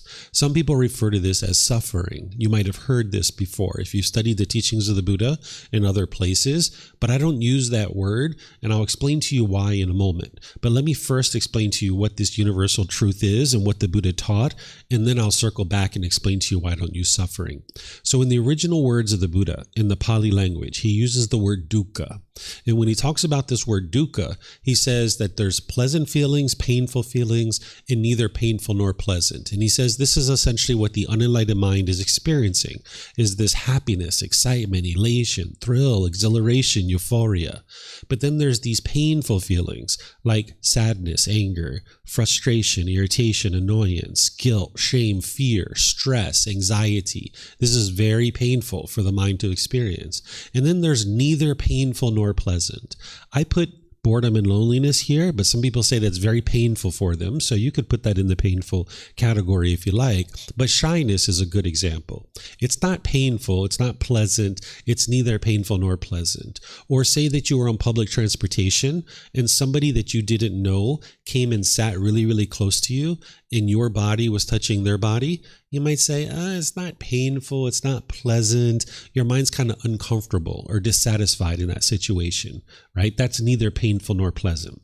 So what the Buddha is doing here is he's explaining to you the unenlightened mind and what you experience, which are conditioned feelings. The mind experiences conditioned feelings that if there's some condition that is met, you'll get happy or excited or elated.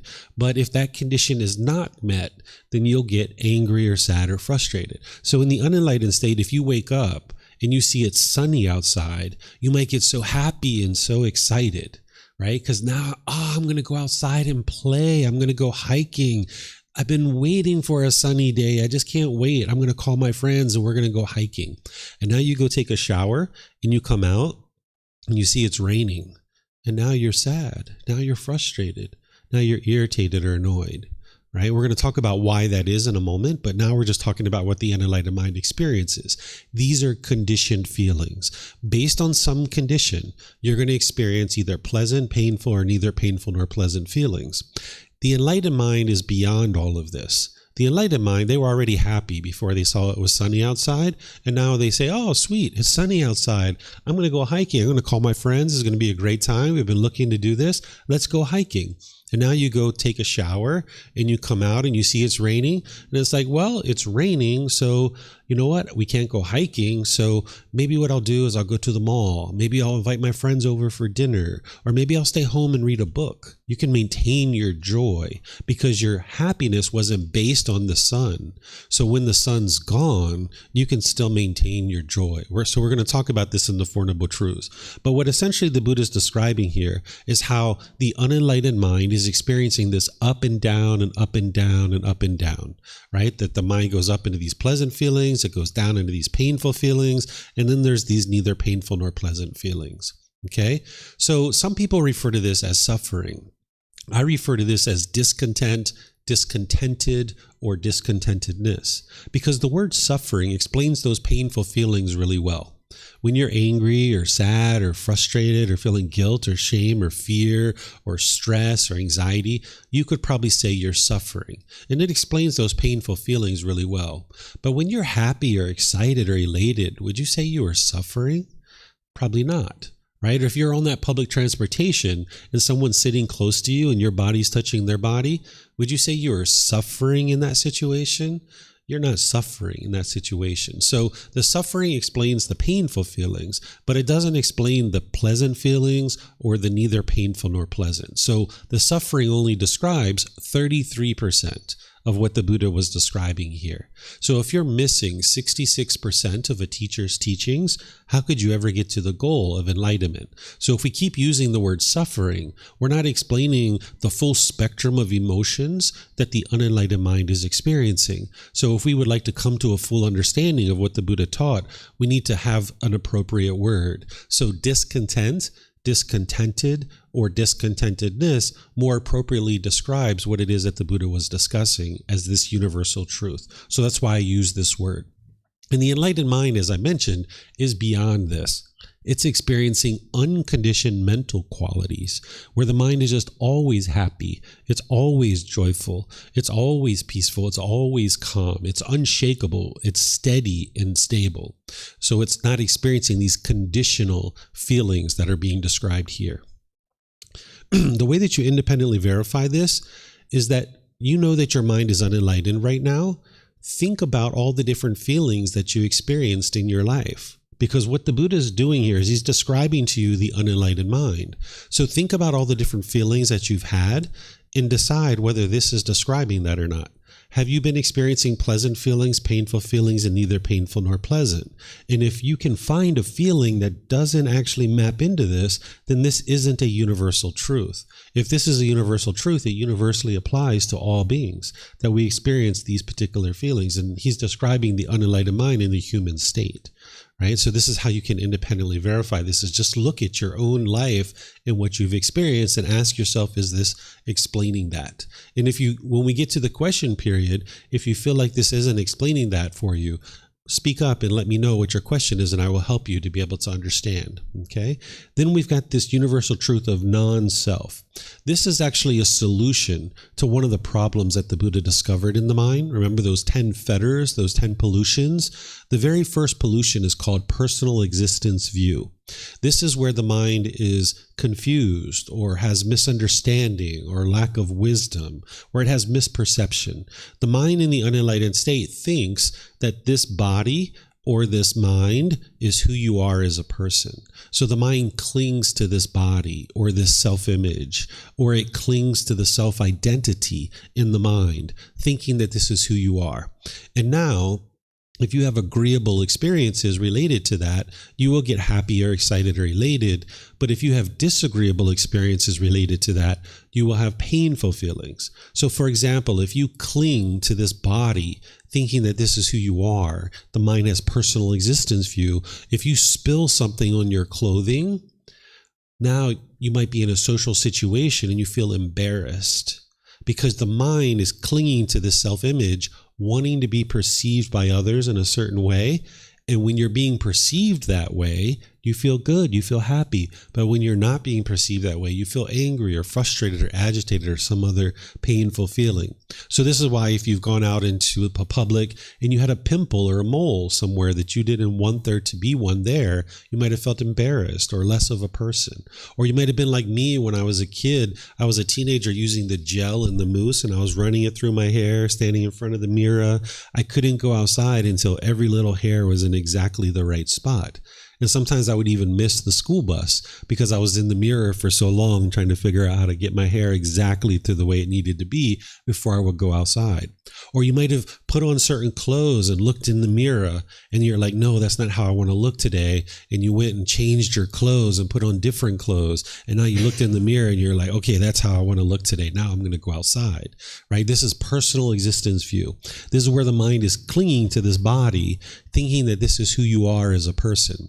And now, if you get what you want, you'll get happy. And if you don't get what you want, you'll get painful feelings. So if you've got a wrinkle or a mole or a pimple or a gray hair, or you started losing your hair and you were shaken up by that, that's your personal existence view.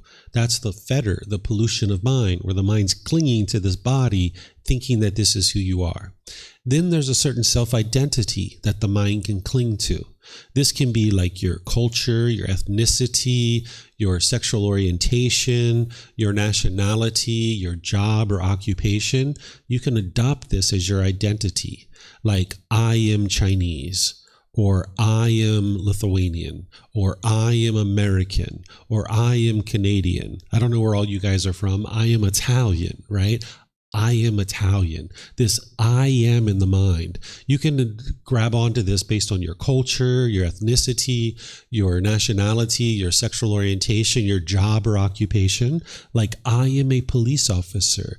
I am a accountant. I am a doctor. I am a lawyer. Any of this I am that the mind is holding on to, well, if you have agreeable things that are happening based on that, you'll feel happy and excited. But if you have disagreeable things, you'll be angry or frustrated. So for example, if you're sitting at a restaurant and 2 tables over, they're saying, all Americans are lovely and kind and warm and gentle. They're so friendly. And if you identify in your mind as I am American, now you'll feel so happy. You're like, wow, they're talking about me, right? But now 2 tables over on the other side, somebody's saying something degrading and disparaging about the people from the country that you come from. And now if you identify with I am Italian or I am Chinese, or I'm not sure again where all you guys are from, but if you have any of this I am in your mind, and now they're degrading people from that country, you'll be angry, you'll be frustrated because you think that they're talking about you, right? So you can get to a point where your mind doesn't have this, because if you cling to any of this I am, you're going to struggle and you're going to have difficulties. So say I cling to I am a police officer. Now I'm doing that job for 10 or 15 years and I feel great because I am a police officer. But maybe now I get injured or I get fired and now I'm a food server at a restaurant. And now I struggle and I have difficulties within my own mind because I think I am a police officer and my mind identifies that way, but yet I'm now serving food at a restaurant. Your mind will really struggle during that experience. And now the mind feels lonely or bored or frustrated or agitated or some other discontent feeling because it's clinging to this identity of I am a police officer. So it's a matter of training your mind to get to the point where you realize that none of this stuff is you. It doesn't define who you are. There's people that actually come to Thailand in search of themselves. You might actually be here doing that yourself, or you might know of other people who are doing that. They might go to places like America or South America or Central America or Thailand or places like this. I need to go find myself. Maybe someone says, I don't even know who I am anymore. I need to go find my true self. I don't even know who I am. Well, you're not going to find yourself here in Thailand because the Buddha teaches you that there is no self. Right? Someone might come here to Thailand and they find new friends, new hobbies, new activities. They might find a new job or something like that. But none of that stuff is you. As soon as you cling to any of this stuff, thinking that this is who you are, when it all changes, you'll feel lost. You'll feel like less of a person. So that police officer who was working for 40 or 50 years as a police officer and they retire, if they identify with I am a police officer, they can really struggle during that time frame because they feel like less of a person. They don't feel whole anymore. Or if you've ever been in a relationship where you identified with I am a boyfriend or I am a girlfriend, and now when you guys broke up, you were single and your mind doesn't identify that way. If you were a husband or a wife or a boyfriend or a girlfriend and you identified with this is who you are, when you were broken up and you were single, you might have wanted to hurry up and get right back into another relationship because your mind thought that was the way to solve the problem, because you felt uncomfortable being single, because your mind identified with I am a boyfriend, I'm a girlfriend, and the mind thought the way to solve this is hurry up and get right back into another relationship. But the way you actually solve this is you realize non-self. You get to the point where you realize that none of this is you. It's not who you are, that this body is going to be constantly changing. The things that you do in life are going to be constantly changing. But if you cling to this body, this self-image, and think that this is who you are, now when it starts changing, you'll be uncomfortable with that because this youthfulness is not permanent. Or if you cling to a certain identity, if you cling to that, I am a police officer. Now, when you're not doing that anymore, you'll struggle. You'll have difficulties. Or if you even cling to something like I am kind. Now, when someone says, you're the meanest person I've ever met, you're so disrespectful. Huh? Are you crazy? I am kind, right? The mind is going to really have difficulties with that. Or someone says to you, wow, you're so handsome. You're so beautiful. That shirt you're wearing, it really brings out the colors of your eyes.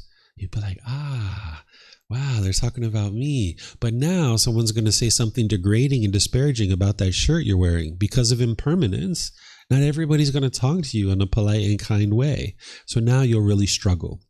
So this universal truth of impermanence is helping you to realize that there is no self, that it just doesn't exist, that there is a body, there is a mind, but this isn't who you are as a person. But with the mind's lack of wisdom and its confusion, it will cling to this body and it will cling to this mind, or it'll cling to this self-image. It'll cling to this self-identity and hold on to this and think that this is who you are. And now you'll struggle as different aspects of things are happening in your day-to-day life. So the way that you independently verify that there is no self is through these different methods, okay? Think about yourself when you were a child, teenager, early adulthood, and then now, right? Think about your character and your personality, who you think you are as a person. Has that been exactly the same through all those 4 stages of your life, or has it been changing? Have you been thinking of yourself exactly the same way when you were a child, teenager, early adulthood, and now, or has it been changing? It's changing, right? Here's another way. If your arm was amputated and you only have one hand and one arm, are you less of a person? You think you're less of a person? No, technically, yes. Same person, character. Are you less of a person when your arm is amputated? Probably not, but if you look at the person as a whole, Mm-hmm. Okay, so this would be the idea as if this body was you, okay? But let's hear from the rest of you guys. Are you less of a person if you have one hand and one arm? No, just like you're not less of a person Yeah. Right. So this is the answer that a lot of people give, but maybe you have this answer and that's fine, right? You can have whatever answer. There's no right or wrong answer. But if you reflect on this, oftentimes people say that no, you're not less of a person, that you have less use of a hand and arm, but you're not less of a person. That's what most people say. And that indicates to you the confusion that the mind has, because intellectually, you can understand that this body is not you, because you can answer that kind of question like you answered. You said if you have less fat, you're not less of a person. You just have less body mass, right? So intellectually, you can understand that this body isn't you, but in the situation where somebody says something negative and degrading and disparaging about this body, you will get frustrated and you will get irritated. So intellectually, you can understand that this body isn't you, but the personal existence view, the confusion that the mind has is that in the heat of the moment, when somebody says something about this body negatively or positively, you'll get either pleasant feelings or painful feelings because the mind's confused. It's lacking wisdom. It thinks that this body is you, but you can see intellectually that it's not you. You can intellectually verify that, but then it's training the mind to be able to practice that in your day-to-day life. And then here's a third way that you can independently verify that there is no self. I usually say to students, point to yourself. Where are you? Can you point? Okay, Galee's pointing here. Any of the rest of you guys? This gentleman's pointing here. Right, so that's common. People usually point here, or they will point here. This is another place that people will point. So you got to look at what you're pointing to. What you're pointing to is a shirt, right? So what you're saying is, this is me, this shirt. So if I took off my shirt and I held it up, is that me? Is that who I am? That shirt you're wearing, is that you? He says, no. Is that shirt you're wearing, is that you? No, right? So that shirt's not you. Okay, so let's get rid of it. Where are you? Someone might point. Well, let's look at what we're pointing at. We're pointing at skin. Is that skin you? That skin you've got? Is that who you are? Say no. Skin you? No. That's not you either, right? Okay, so let's get rid of that. Where are you? And someone might point again. Now we've got ribs, we've got muscle tissue, we've got fluids and organs and things like that. None of those bits and pieces and parts are you, but the mind's confusion, its lack of wisdom, it will think that this is you. And that's one of the challenges that it has. So you can get to the point where you realize non-self, where you realize, for example, that this body was born on a land that is referred to as China, or this body was born on a land that's referred to as America or USA, but the mind doesn't have to adopt that identity as who you are as a person. The challenge is that all through our life, we've been taught that these things are us. From the very beginning, we were given a label. I don't know what your label is, at least I don't know all of your labels, but my label is David. That's the label I was given. You were given a label at birth too. And now you've got these personality and this character and this image that forms around that, right? And we've been born on a certain land, and we've been given a certain passport, and we've got a certain national anthem or a flag, and we cheer for our sports teams from our country, and we adopt this identity of this is who I am as a person. So all through our life, we've been taught to adopt this identity of who we are as a person. But this is just going to lead to your frustration and your agitation, because when you have agreeable things that are happening based on that, you'll get happy and excited. But when you have disagreeable things, you'll be frustrated and irritated. So what the Buddha is teaching you here is that there is no self. There is a being that is in existence, but this body nor this mind is you. That's what he's teaching you. Okay, so now I've gotten to the point where it's time for questions. So if you guys have any questions on any of these, just let me know. Looks like you have a question, sir. Just get a microphone. And for those of you guys online, you can put your questions into Facebook, YouTube, or in Zoom, or you can raise your hand in Zoom and ask any questions that you like. So if I understand correctly, the no self is permanent, right? This is a universal truth. So the universal truths, the natural laws of existence, those are permanent, right? Because there's conditioned objects and there's unconditioned objects. A conditioned object will arise, it will change, and it will fade away. An unconditioned object, it doesn't arise, it doesn't change, it doesn't fade away. So the natural laws, they don't arise, they don't change, and they don't fade away. That's why the teachings of the Buddha from 2,500 years ago are just as applicable today as they were 2,500 years ago. People's memory in the books, like what Galit was asking about, those things have changed. People's memories in the books and what people think about the teachings of the Buddha, those things have changed. But the actual natural laws themselves haven't changed. So this is part of those natural laws where the Buddha is explaining there is no self. But the mind in the unenlightened state will think that there is. And that's why part of the reason why it experiences these struggles and difficulties is that it's clinging to this body, wanting a youthful appearance, for example. And now when you get a wrinkle and you see that, it's like, or you get a gray hair, or you lose your hair. Maybe somebody might be shaken up by that when that first starts happening, right? So now, because of that, the mind is shaken up. So these are permanent laws because they're unconditioned. They don't change. They're permanent. So anything you see, hear, smell, taste, anything that comes in contact with the body or goes through the mind is impermanent. But then there's things like the natural laws that are actually permanent. You mentioned before that if we look at the 3 points of pleasant feeling and painful feeling, that we cling to them and then it generates dukkha.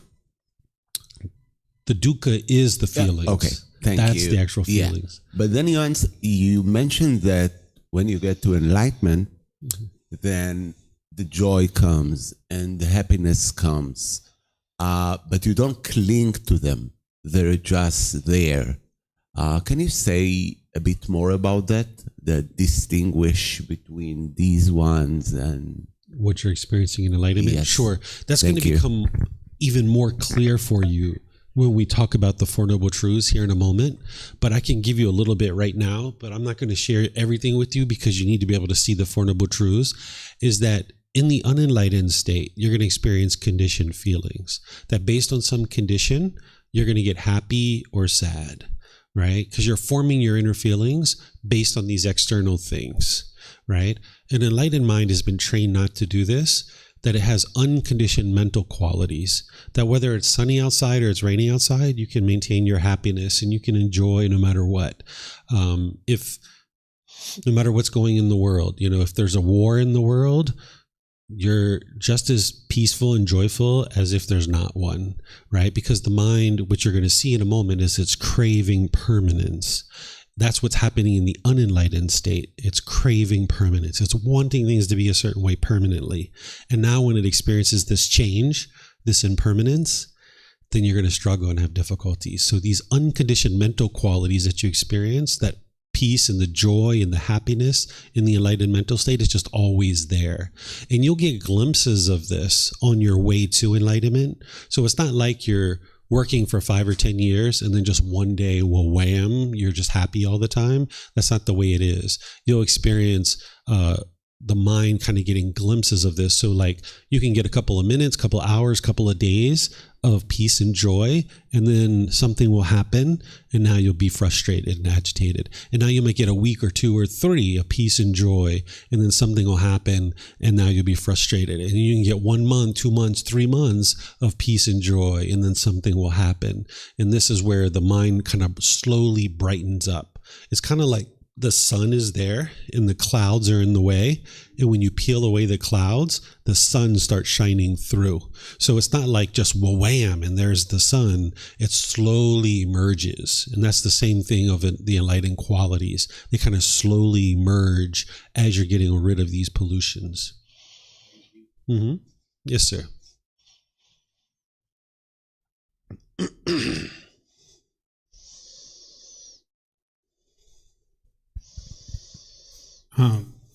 So I'm trying to understand this concept of no self.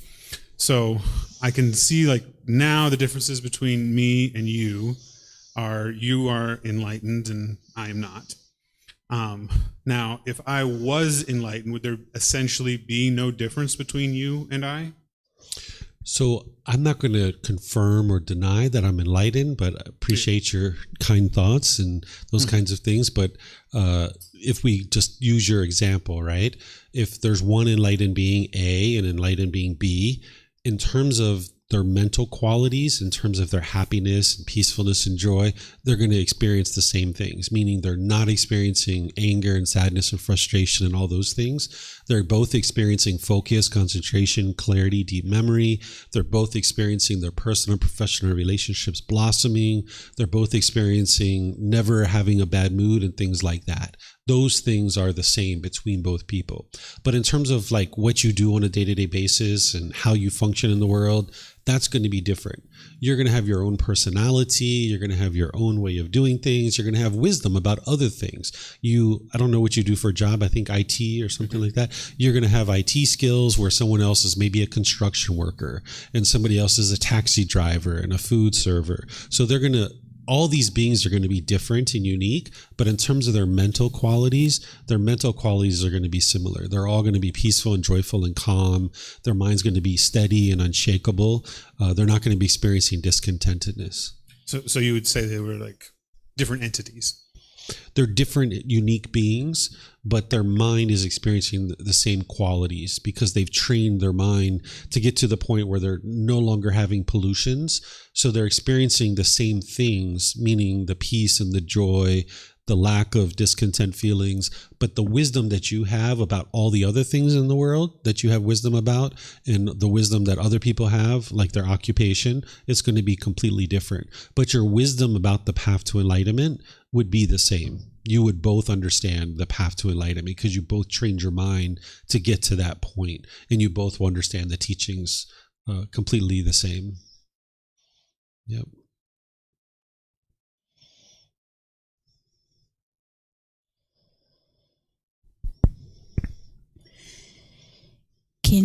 When you go back to the, I don't know if you can go back to the slide with the discontentedness, with the feelings of unpleasant, Here? yeah, unpleasant feelings, painful feelings, and neither unpleasant nor painful. Mm-hmm. How do you explain, or how could you explain, obviously, people with sensory sensitivities or autism nothing existed 2,500 years ago. Or how do you explain people that have sensory sensitivities that do say that they feel pain with some sensations that others don't, and it's pain. It's really pain. It's physical pain. Yeah, this can be explained, but let me talk about the next two things, and then I'll circle back at the end and we'll talk about that. And if for some reason I don't circle back, be sure to ask it again. Not a problem. Yep. Yeah. Any other questions on anything we've talked about so far? Let me just check online here. Don't see any questions there. I see some comments. Okay. All right. So now let me move you further and then we can have further discussion. You're going to need to know this as a building block to understand the Four Noble Truths too. This is called craving, desire, attachment, expectations, wants, clinging, holding, grasping. What this is this is the mind looking external for satisfaction. This is the mind longing, yearning, chasing after the objects of its affection, thinking that the next new shiny object waiting around the corner is going to provide lasting satisfaction. So the mind chases it and chases it and chases it and chases it. It thinks if I can just get that thing, everything will be perfect. If you've ever been in the mall and you've been walking through the mall and you saw that brand new pair of shoes in the window and you're like, oh, brand new pair of shoes. Yes. I just can't wait to get those on my feet. Oh, they're going to look so good. Oh, this is going to be so great. I can't wait. Right? This is a craving, desire, attachment. The mind's longing, yearning. Or maybe it was like a brand new phone or a brand new video game. It's like, oh, I just can't wait to get that thing. I just need it so bad. I want it so bad. Or maybe a new job. Your mind was longing, yearning for it. The craving, desire, attachment, it isn't the object itself. It's not the new pair of shoes. It's not the job. It's how the mind is longing, yearning for it, thinking that this next new shiny object waiting around the corner is going to provide lasting satisfaction. You might even feel like your mind is pulling you towards that particular thing. Do you guys know what I'm talking about? Have you experienced this? Where your mind was like, if I can just get more money, everything will be perfect. If I can just get that boyfriend or girlfriend, everything will be perfect. If I can just get that new job, if I can just move from this location to that location, if I can just go to Thailand, that's all I need. Let me just go to Thailand and get one of those massages. That's all I need is just give me that massage and everything's going to be perfect. The mind is longing, yearning for these different things. Okay, it's important that you understand it's not the object. It's how the mind is longing, yearning for it. Okay, so now you guys should have the building blocks that you need to be able to understand the Four Noble Truths. The Four Noble Truths is explaining that everyone that is unenlightened will experience discontentedness. This is the first noble truth. This is explaining the problem in the mind. The problem that the mind is experiencing is the discontentedness, the conditioned feelings, the mind going up and down and up and down. That's the problem. Okay, so the first noble truth is explaining the problem. The second noble truth is explaining the cause of this problem. The cause of it is discontentedness is caused by our own cravings, desires, attachments, because the mind wants everything to be permanent when everything in the world is impermanent. Okay, so I'm going to say that a few times and I'm going to give you some examples to understand. So the discontentedness, the pleasant feelings, the painful feelings, and the feelings that are neither painful nor pleasant. These are caused by the craving, the desire, the longing, the yearning, the wanting things to be a certain way. The mind craves for things to be permanent when everything around you is impermanent. Okay, so think back to these examples because I'm sure you've experienced this. When you first got together with that boyfriend or girlfriend, you were probably so happy. You were probably so excited. You were so elated because the mind was getting what it wanted. You wanted some affection. You wanted some partner in your life. You wanted some person to be part of your life. And when you guys first got together, everything was wonderful. You felt so great and so happy. There's this person showing interest in you. You're going to the movies, you're going to dinner, you're going to the park, you're having great conversations. You might even be having intimate contact and you feel so happy and so elated, right? And then over time, you start having all these expectations. You want them to be a certain way and they can't fulfill your expectations all the time. They can't do what you want them to do. And now they want certain things from you. They want you to be a certain way. And you can't be that way all the time. And now you guys break up and you end your relationship. And now you might be really angry. You might be really frustrated or irritated or annoyed during this time frame. And what this is not your love. Sometimes people think it's the love that's causing this. The reason why your mind is frustrated or lonely or bored during that time frame is because your mind's craving permanence. You're wanting this relationship to be permanent. When in reality, it was always impermanent. It was always going to end. Even if you guys were together for the rest of your lives, this relationship was going to come to an end because one of you were going to die first, most likely. The relationship was going to end, but the mind was craving permanence and wanting this relationship to be permanent. So when you were together, you were getting what you wanted. And then when you guys were separated, now you're not getting what you wanted and you get angry or frustrated or irritated or some other discontent feeling. The same thing is happening like when grandma or grandpa die, or mom or dad die, or brothers or sisters die. When you're grieving and you're sorrowful, you're not a bad person. You haven't done anything wrong. It's just that the mind is holding on and it's craving permanence. It's wanting grandma and grandpa to be permanent. When they're alive, you're happy because your craving is getting fulfilled. You're getting what you want. But when you're not getting what you want, then you feel angry or sad or frustrated or lonely or bored because the mind is craving that permanence. And grandma and grandpa are not permanent. They were born, so they had to die. every single one of us are going to have to die too. So that grieving that you do, it's not because of the love. The love is this genuine interest in seeing all beings be well. That doesn't cause sorrow and grief and pain and displeasure. You can also see it if you've ever been to a wedding. Maybe you go to a wedding and you're sad, or maybe the people around you are crying at the wedding.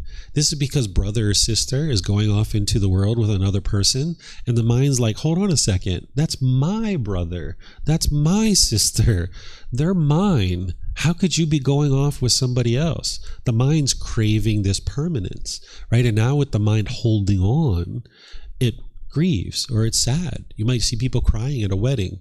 Or if you think back to when you got dropped off at school, maybe at university or kindergarten, when you first went to school, or if you've ever seen babies go off to school, they will cry. They will be upset during this period of time because they're holding on to mom and dad. They thought mom and dad were permanent, and now they're going off into the world by themselves. Well, they're discontent. Right? It's not the love. It's because the mind is craving permanence. This happens even when we're a child inside our mother's womb. We're hanging out on the mother's womb, feeling all great. We got this whole place to ourselves. We got the food coming in on the umbilical cord. Wow, this is great. Everything's wonderful. Next thing you know, we get pushed out into the world, or we have surgery. We come out into the world. Right away, we're discontent, because we're craving that permanence of being inside our mother's womb. And now we get this change that we don't understand. So when our mind craves permanence, but yet we live in an impermanent world, we're going to have problems. We're going to have discontentedness. Think back to that new car that you might have bought, or some other new object. If you saved up a lot of money to buy a brand new car, and now you go buy that car and you drive off the parking lot, everybody's waving at you like, wow, look at her, she's so successful, she's got that new car. Or wow, look at him, he's so successful, he's got that new car. And you're so proud. And now you drive it to a store, you park it, you go inside, and you come out and you see a scratch on your car. You might be frustrated. You might be irritated or annoyed. It's not the scratch that's causing that. And it's not the person who scratched your car. That's not what's causing you to be frustrated. What's causing you to be frustrated is that the mind is craving permanence. It's wanting this car to look permanently beautiful, but yet you live in an impermanent world. We're not talking about what's wise or unwise here, because when we walk through a parking lot, we aspire not to scratch anybody's car. That's what we do. We walk through the parking lot and we're very attentive to where we're walking, and we make sure we don't scratch anybody's car. But we live in an impermanent world. It's only a matter of time before somebody's pushing a shopping cart, the wind blows or something, and this car gets scratched. It's going to happen. The paint's going to fade, the tires are going to need to be changed, the window washers are going to need to be changed, the upholstery is going to get ripped or torn or something else like this. It's going to happen. It's only a matter of time. So if our mind craves permanence, now when we experience this scratch on the car, we're going to be frustrated or agitated or annoyed. Right? It's the same thing with the sun. If you crave permanence, you're happy when it's sunny outside, but then when it changes to rain or sleet or snow or something else, you'll be frustrated or agitated or annoyed. So essentially, the way to say that the mind craves permanence is to say that the mind does not like impermanence. It doesn't like change. Think back to any part of your life where things were changing a lot. You didn't really like it necessarily, right? When you changed where you lived, where you changed your job, you might have felt stress and anxiety during this time frame because the mind was experiencing change. It doesn't like that. Even if you made the decision to change to a new job and you know it's so much better for you, you might have really had stress or anxiety during that time because you were experiencing this change, right? So this is the second noble truth, is explaining to you that your mind is causing your own discontent feelings. It's the craving, it's desire, it's the attachment. What you will firmly believe with the lack of wisdom is that it's somebody else who's causing you to be angry or frustrated or irritated or annoyed. And what you'll do with this lack of wisdom is that you'll push people away, like we were talking about earlier. You'll push people away, or you'll push the situation away, thinking that that's going to solve the problem. But you can see the problem didn't get solved, because you still get annoyed, you still get frustrated. If that person was the true problem, when you push them out of your life, you'd be peaceful, you'd be joyful for the rest of your life. But you can see they weren't the real cause, because when you push them away, you still get angry, you still get frustrated.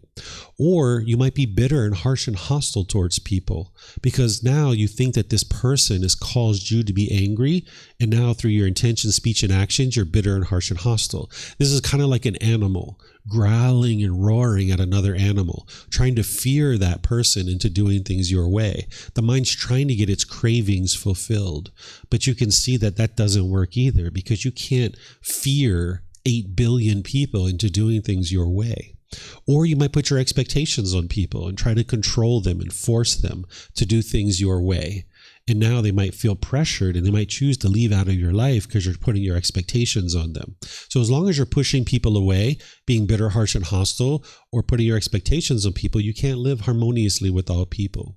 So I would like to invite you to independently verify this, just like we've been doing all the others, right? Don't believe what I'm saying here, because what I'm telling you is that your mind is causing these feelings itself, right?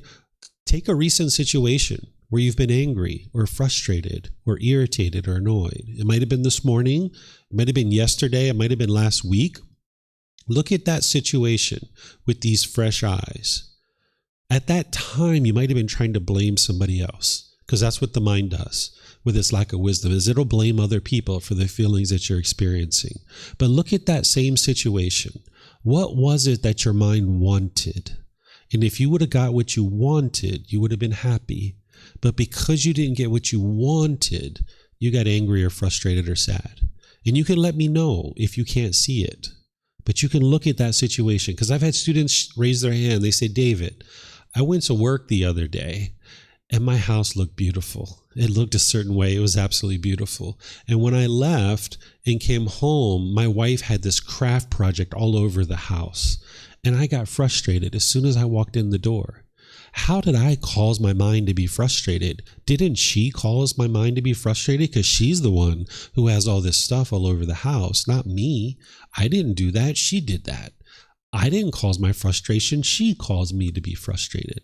Nope, that's not what happened. The mind was craving permanence. It had a certain expectation that when you went to work, your house looked a certain way, and you were craving for it to look that way when you came home. You were longing, yearning. You were craving that permanence. And now when you saw this impermanence, that your wife had stuff all over the house, you got angry and you got frustrated, right? But that's not permanent either. Your wife's going to eventually put that away. But if you crave permanence, when you come home and your house looks different, you'll be frustrated or irritated or annoyed, right? So your mind is actually causing these feelings itself, but you've got to look at it very closely to be able to see this truth for yourself. As long as you go around the world thinking that it's other people that are causing you to be angry, you'll never actually fix this problem, because you'll keep trying to push people away, be bitter, harsh, and hostile, or put your expectations on people. You can't train 8 billion people to do things your way. So when you come to understand the second noble truth, that it's your own mind that's causing these feelings, then you can see that there's actually a solution. Because if it's your mind that's causing these feelings, then the solution is in the third noble truth. The elimination of discontentedness is possible by eliminating cravings, desires, attachments. If you can eliminate the cause, then you can eliminate the feelings, the conditioned feelings. So if you eliminate the cause of the anger and the sadness and the frustration, you eliminate your anger and sadness and frustration, right? It's only a matter of time. So the third noble truth is explaining to you that it's possible for you to eliminate this anger and frustration by eliminating the cause, eliminating the craving, desire, attachment. And then the fourth noble truth is explaining the complete solution, the complete plan, that the path to eliminating discontentedness is the Eightfold Path. This is the complete, perfect plan that's going to guide you in how to eliminate your discontentedness. So it starts with right view. This is the foundation that you build everything on. That if you have right view, the right view is to understand that it's your own mind that's causing these feelings, that it's your craving, desire, attachment. What wrong view would be to blame other people. If you're blaming other people, which you might be doing right now, and that's understandable, that's where we all are at a certain point, we blame other people for the feelings that you're experiencing, that's wrong view. And with wrong view, you will never eliminate your feelings because you'll just keep pushing people away, be bitter, harsh, and hostile, and put your expectations on people. And you will never train this entire world to do things your way.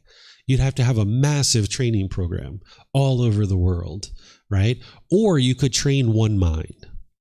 That's the other option. You could train 8 billion people to do things your way, or you could train one mind. Do you know whose mind you need to train? Your own, right? So your job just got easier. You don't have to go out into the world and train other people to do things your way. You just train your own mind, right? And this is going to be challenging enough, right? To train your own mind, let alone 8 billion people. So this path, it starts as a foundation with right view. What right view is understanding that it's craving, desire, attachment. It's your own longing, yearning, wanting things to be a certain way permanently that's causing these feelings to occur. And you can eliminate that where you can get to the point where your mind can be peaceful and joyful all the time. Okay, so this is what I have to share with you guys. And now I'm just going to open up to any and all questions that you guys have. We can discuss these Four Noble Truths. You can give me examples of where you think that maybe it's other people who are causing you to be angry and you're not quite sure. I can help you to be able to see this, how your mind's causing these feelings itself. So you guys can use the mics here or online. You guys can use the comment section of Facebook, YouTube, or Zoom, or you can raise your hand in Zoom and ask any questions that you like. So does anybody have any questions here? Yep.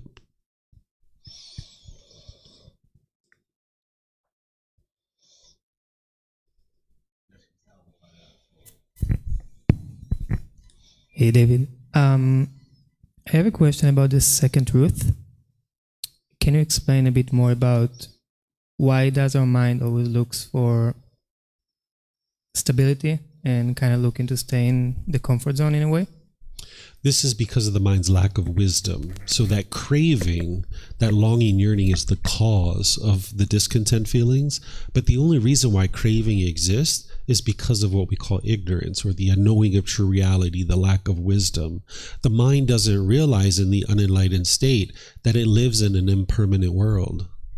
So it craves permanence. It doesn't realize grandma and grandpa are impermanent. We all kind of know that grandma and grandpa is going to die at some point. We kind of intellectually know this, but our mind still holds on because it hasn't been trained. It has that lack of wisdom, that misunderstanding. So when we cultivate wisdom about the natural world, and then you learn the tools and techniques of how to train your mind, now you can get to the point where you understand impermanence. That when grandma and grandpa die, you can just maintain your peace and your joy. You can have appreciation that you were able to spend time with them and that they contributed to your life in positive ways, rather than feel like, oh, I've lost my grandmother and grandfather, right? It's like a perspective that the mind is now changing and being transformed. You're rewiring your mind to no longer look at things in this negative way of, I've lost my grandmother and grandfather. No, you gained something wonderful, which is you had these people in your life to contribute to your life, and not everybody has that. And it's wonderful that you've had this in your life. So because of the mind's lack of wisdom of these natural laws, it will continue to crave permanence because it doesn't understand the world as impermanent.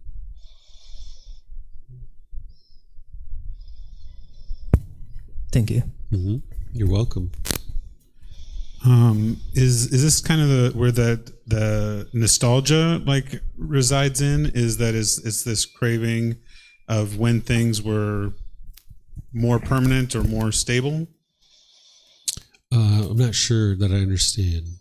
So, like, nostalgia is like when you see something that reminds you of, like, how to explain it? Yeah, a certain time in your life, Mm-hmm. and the desire to recreate that or re-experience that. Okay. So what that is clinging. So say in the past I was really rich, right? And I had lots of money and I could easily buy whatever I wanted to buy. And now my mind clings to all those feelings that I used to have by having that money. Maybe there's certain power, there's certain material things that I could get, certain food and clothing that I could get at that point. And now my mind's clinging to that time frame. And now let's just say I've gone through a downturn and now I'm no longer have those same resources and I can't afford those same things. So if the mind is clinging to those experiences and those situations of the past, in the present moment, you will experience struggles and difficulties within your own mind because the mind's clinging to this time frame in the past that doesn't exist any longer. And now all you've done is you've experienced impermanence. That's all that's happened, is you experienced impermanence. But as long as your mind is clinging and holding on and craving that permanence, you will struggle in the present moment rather than just realize, hey, I have less money now and that's okay. I'm going to adjust my lifestyle and then I'm just going to kind of gradually work towards increasing my income. But if the mind's longing, yearning, and chasing after this, then it will struggle and have difficulty. So rather than forming your inner feelings based on whether your bank account's here or here, you can train your mind that, hey, I can be peaceful and joyful no matter where my bank account is. I'm not going to form my feelings based on this thing. Does this hit to your question? Okay. Yeah, I'm not sure that I understand your question 100%, but it sounds like what you're talking about is clinging, where the mind is clinging and holding on to a past experience. And now it's forming feelings in the present moment based on that past experience. Because you can do it like what I'm describing here based on a pleasant thing, but it can also happen based on a painful thing. Like say somebody was sexually abused or physically abused in the past. And now in the present moment, they can have fear or anxiety in the present moment. That maybe there was a person in a green jacket that beat them up on the street. And now whenever they see someone with a green jacket, they're nervous or anxious, right? Having stress, because the mind's clinging to that experience of the past, where what the Buddha is teaching you to do is train your mind to let that go and realize that that was an isolated situation and not to judge every person with a green jacket as wanting to harm you. Because it's not true. That's not the truth. But that's what the mind clings to because of its lack of wisdom. Its lack of wisdom, it thinks that everybody with a green jacket is going to harm me. And that's the permanence that the mind is looking at and thinking that that's the way the world is constructed, when in reality, the world is impermanent. You have a question? I had some unpleasant feeling yesterday. I'm thinking if you can help me explain it. Mm-hmm. I went to a nice countryside in Thailand. I had a great time. I met some Thai people that are really nice, that they drove me on the way back. I wrote this as a story and posted on SNS. And my mother saw it and she commented like, don't you ever go to such places that is so unsafe.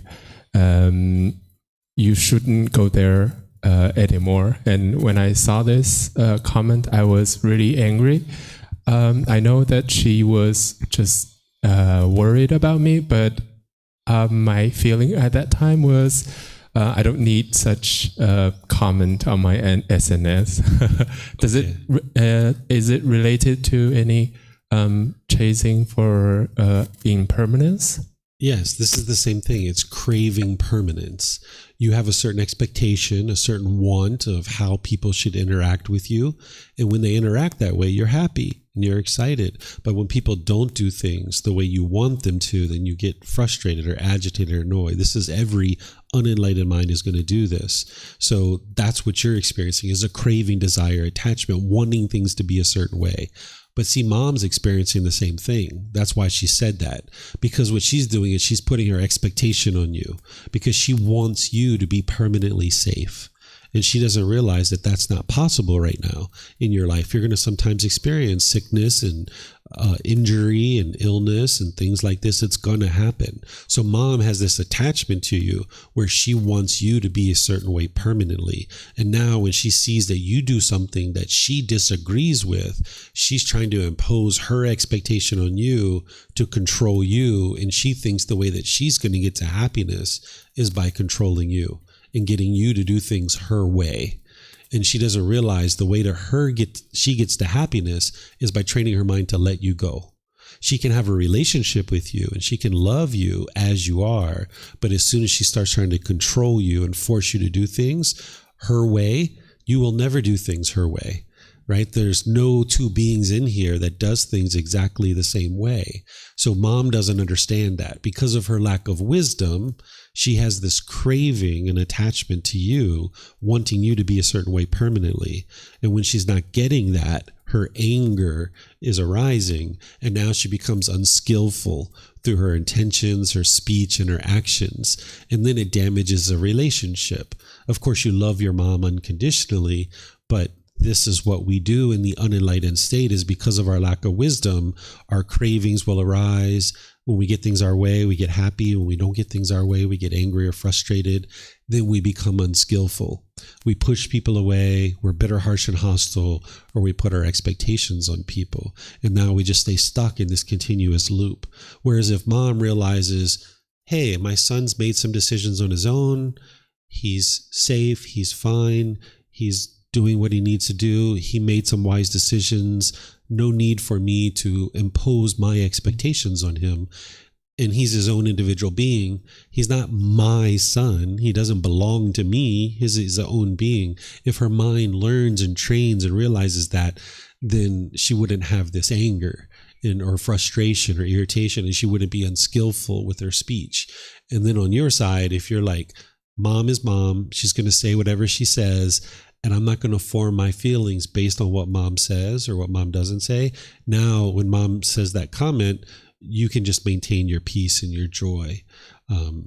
Whether you delete the comment or not is up to you, right? You can delete the comment if you like, but you won't form feelings on that particular situation because you won't crave for mom to be a certain way. And this is a very common attachment that parents and children tend to be attached to each other, and life partners as well tend to be attached to each other. And now we want each other to be a certain way. And this is where you can have great relationship with someone like me because you're not attached to me. We can be respectful and polite and loving and kind and warm and gentle and all those things. But then with your mom, you get angry or frustrated, or a life partner or children or something like this, because the mind wants these people to be a certain way and they're just not that way. That's where people oftentimes thinks the problem is mom or dad or brothers or sisters, because all my friends I get along with great, right? But these people, for some reason, the mind doesn't get along with them very well. And it's because of craving. It's because of attachment. The mind wants brothers and sisters and mom and dad to be a certain way. And you just got to get to the point where you realize that they're not going to be that way. They're going to make decisions differently than you. And that's okay. And that's okay. So if mom came to me and asked me questions, I would say, Mom, you're attached to your son. Whatever he does, he makes his own independent decisions. You don't need to form your feelings based on what your son does. And then for you, you would need to learn to not form your feelings based on what your mom does. And this comes through training, because I can tell it to you here and you can nod and you can understand, but then it's actually doing it. Because the next time she does that, you probably get frustrated again, right? So that's where this whole Eightfold Path comes in. You need to train your mind through the whole Eightfold Path. It's not just right view that's going to lead to the elimination of those discontent feelings. It's the whole Eightfold Path that you need. Mm-hmm. Yeah, you're welcome. Anything else you guys would like to ask about?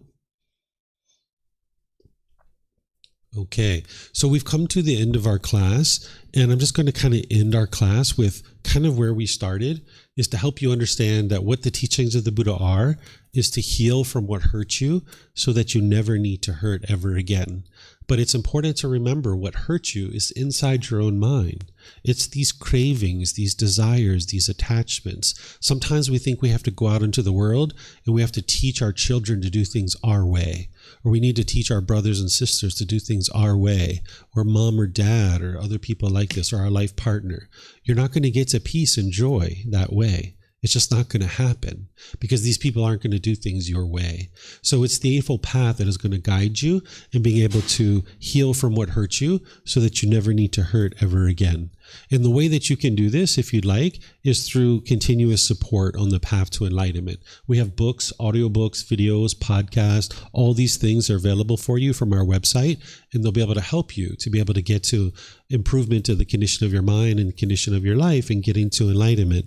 You can learn through in-person and online classes, courses, and retreats. You can learn here, but also as you travel, I live stream the classes so you guys can learn that way too. And even if you can't attend live, they're recorded so you could watch the recordings. We have these 2 ongoing programs, which is the group learning program, which meets each Sunday, where I go chapter by chapter in this first book. This is called Developing a Life Practice, The Path That Leads to Enlightenment. Each Sunday I go chapter by chapter. It's a 7-month program. And you can attend here at the temple or you can attend online. And then we have the Pali Canon and English Study Group, which goes through all the other volumes 2 through 13. And that's a 1.5-year program to gradually go through that. And then you can even get personal guidance through in-person or online. You can sit down and talk with me in person, or we can talk online, because it's one thing learning in a class, but it's another thing to apply it to your day-to-day life and understanding how to apply these teachings. So if you'd like that help, it's available for you. And then we even have a Facebook group where students ask questions and I'm the only one who answers them. And you can learn by posting your questions, or you can actually read other people's questions and you can learn that way too, because based on what I'm answering.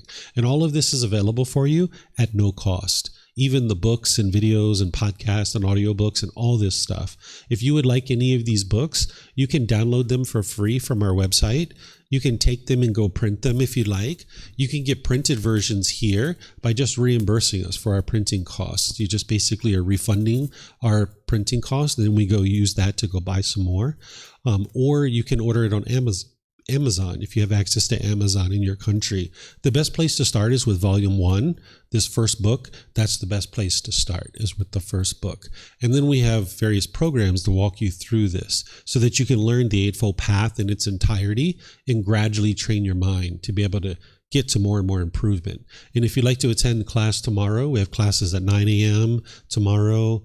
I also teach at 9 p.m. Like tonight, I'll be teaching at home. I teach from my home studio in the evening. So no matter what time zone you're in, at 9 a.m. Thai time and 9 p.m. Thai time, there's a class. There's a live class.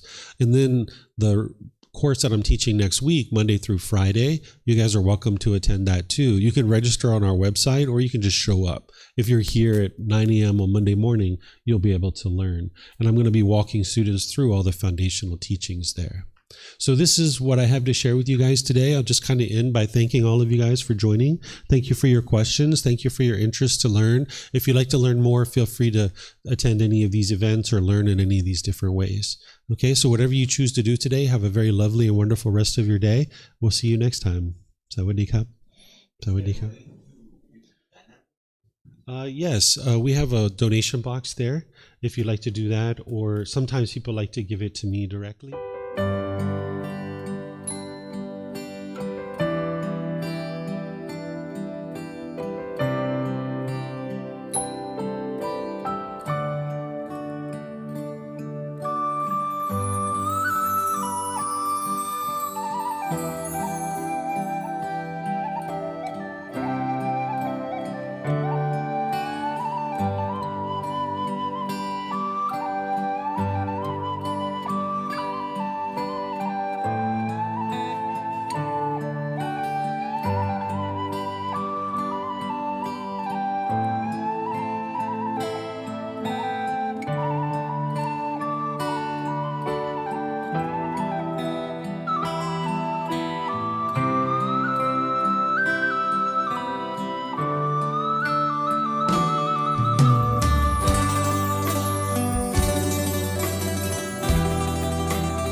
Thank you again for watching. Enjoy your meditation. Look forward to seeing you online and answering any questions that you might have. Thank you so much.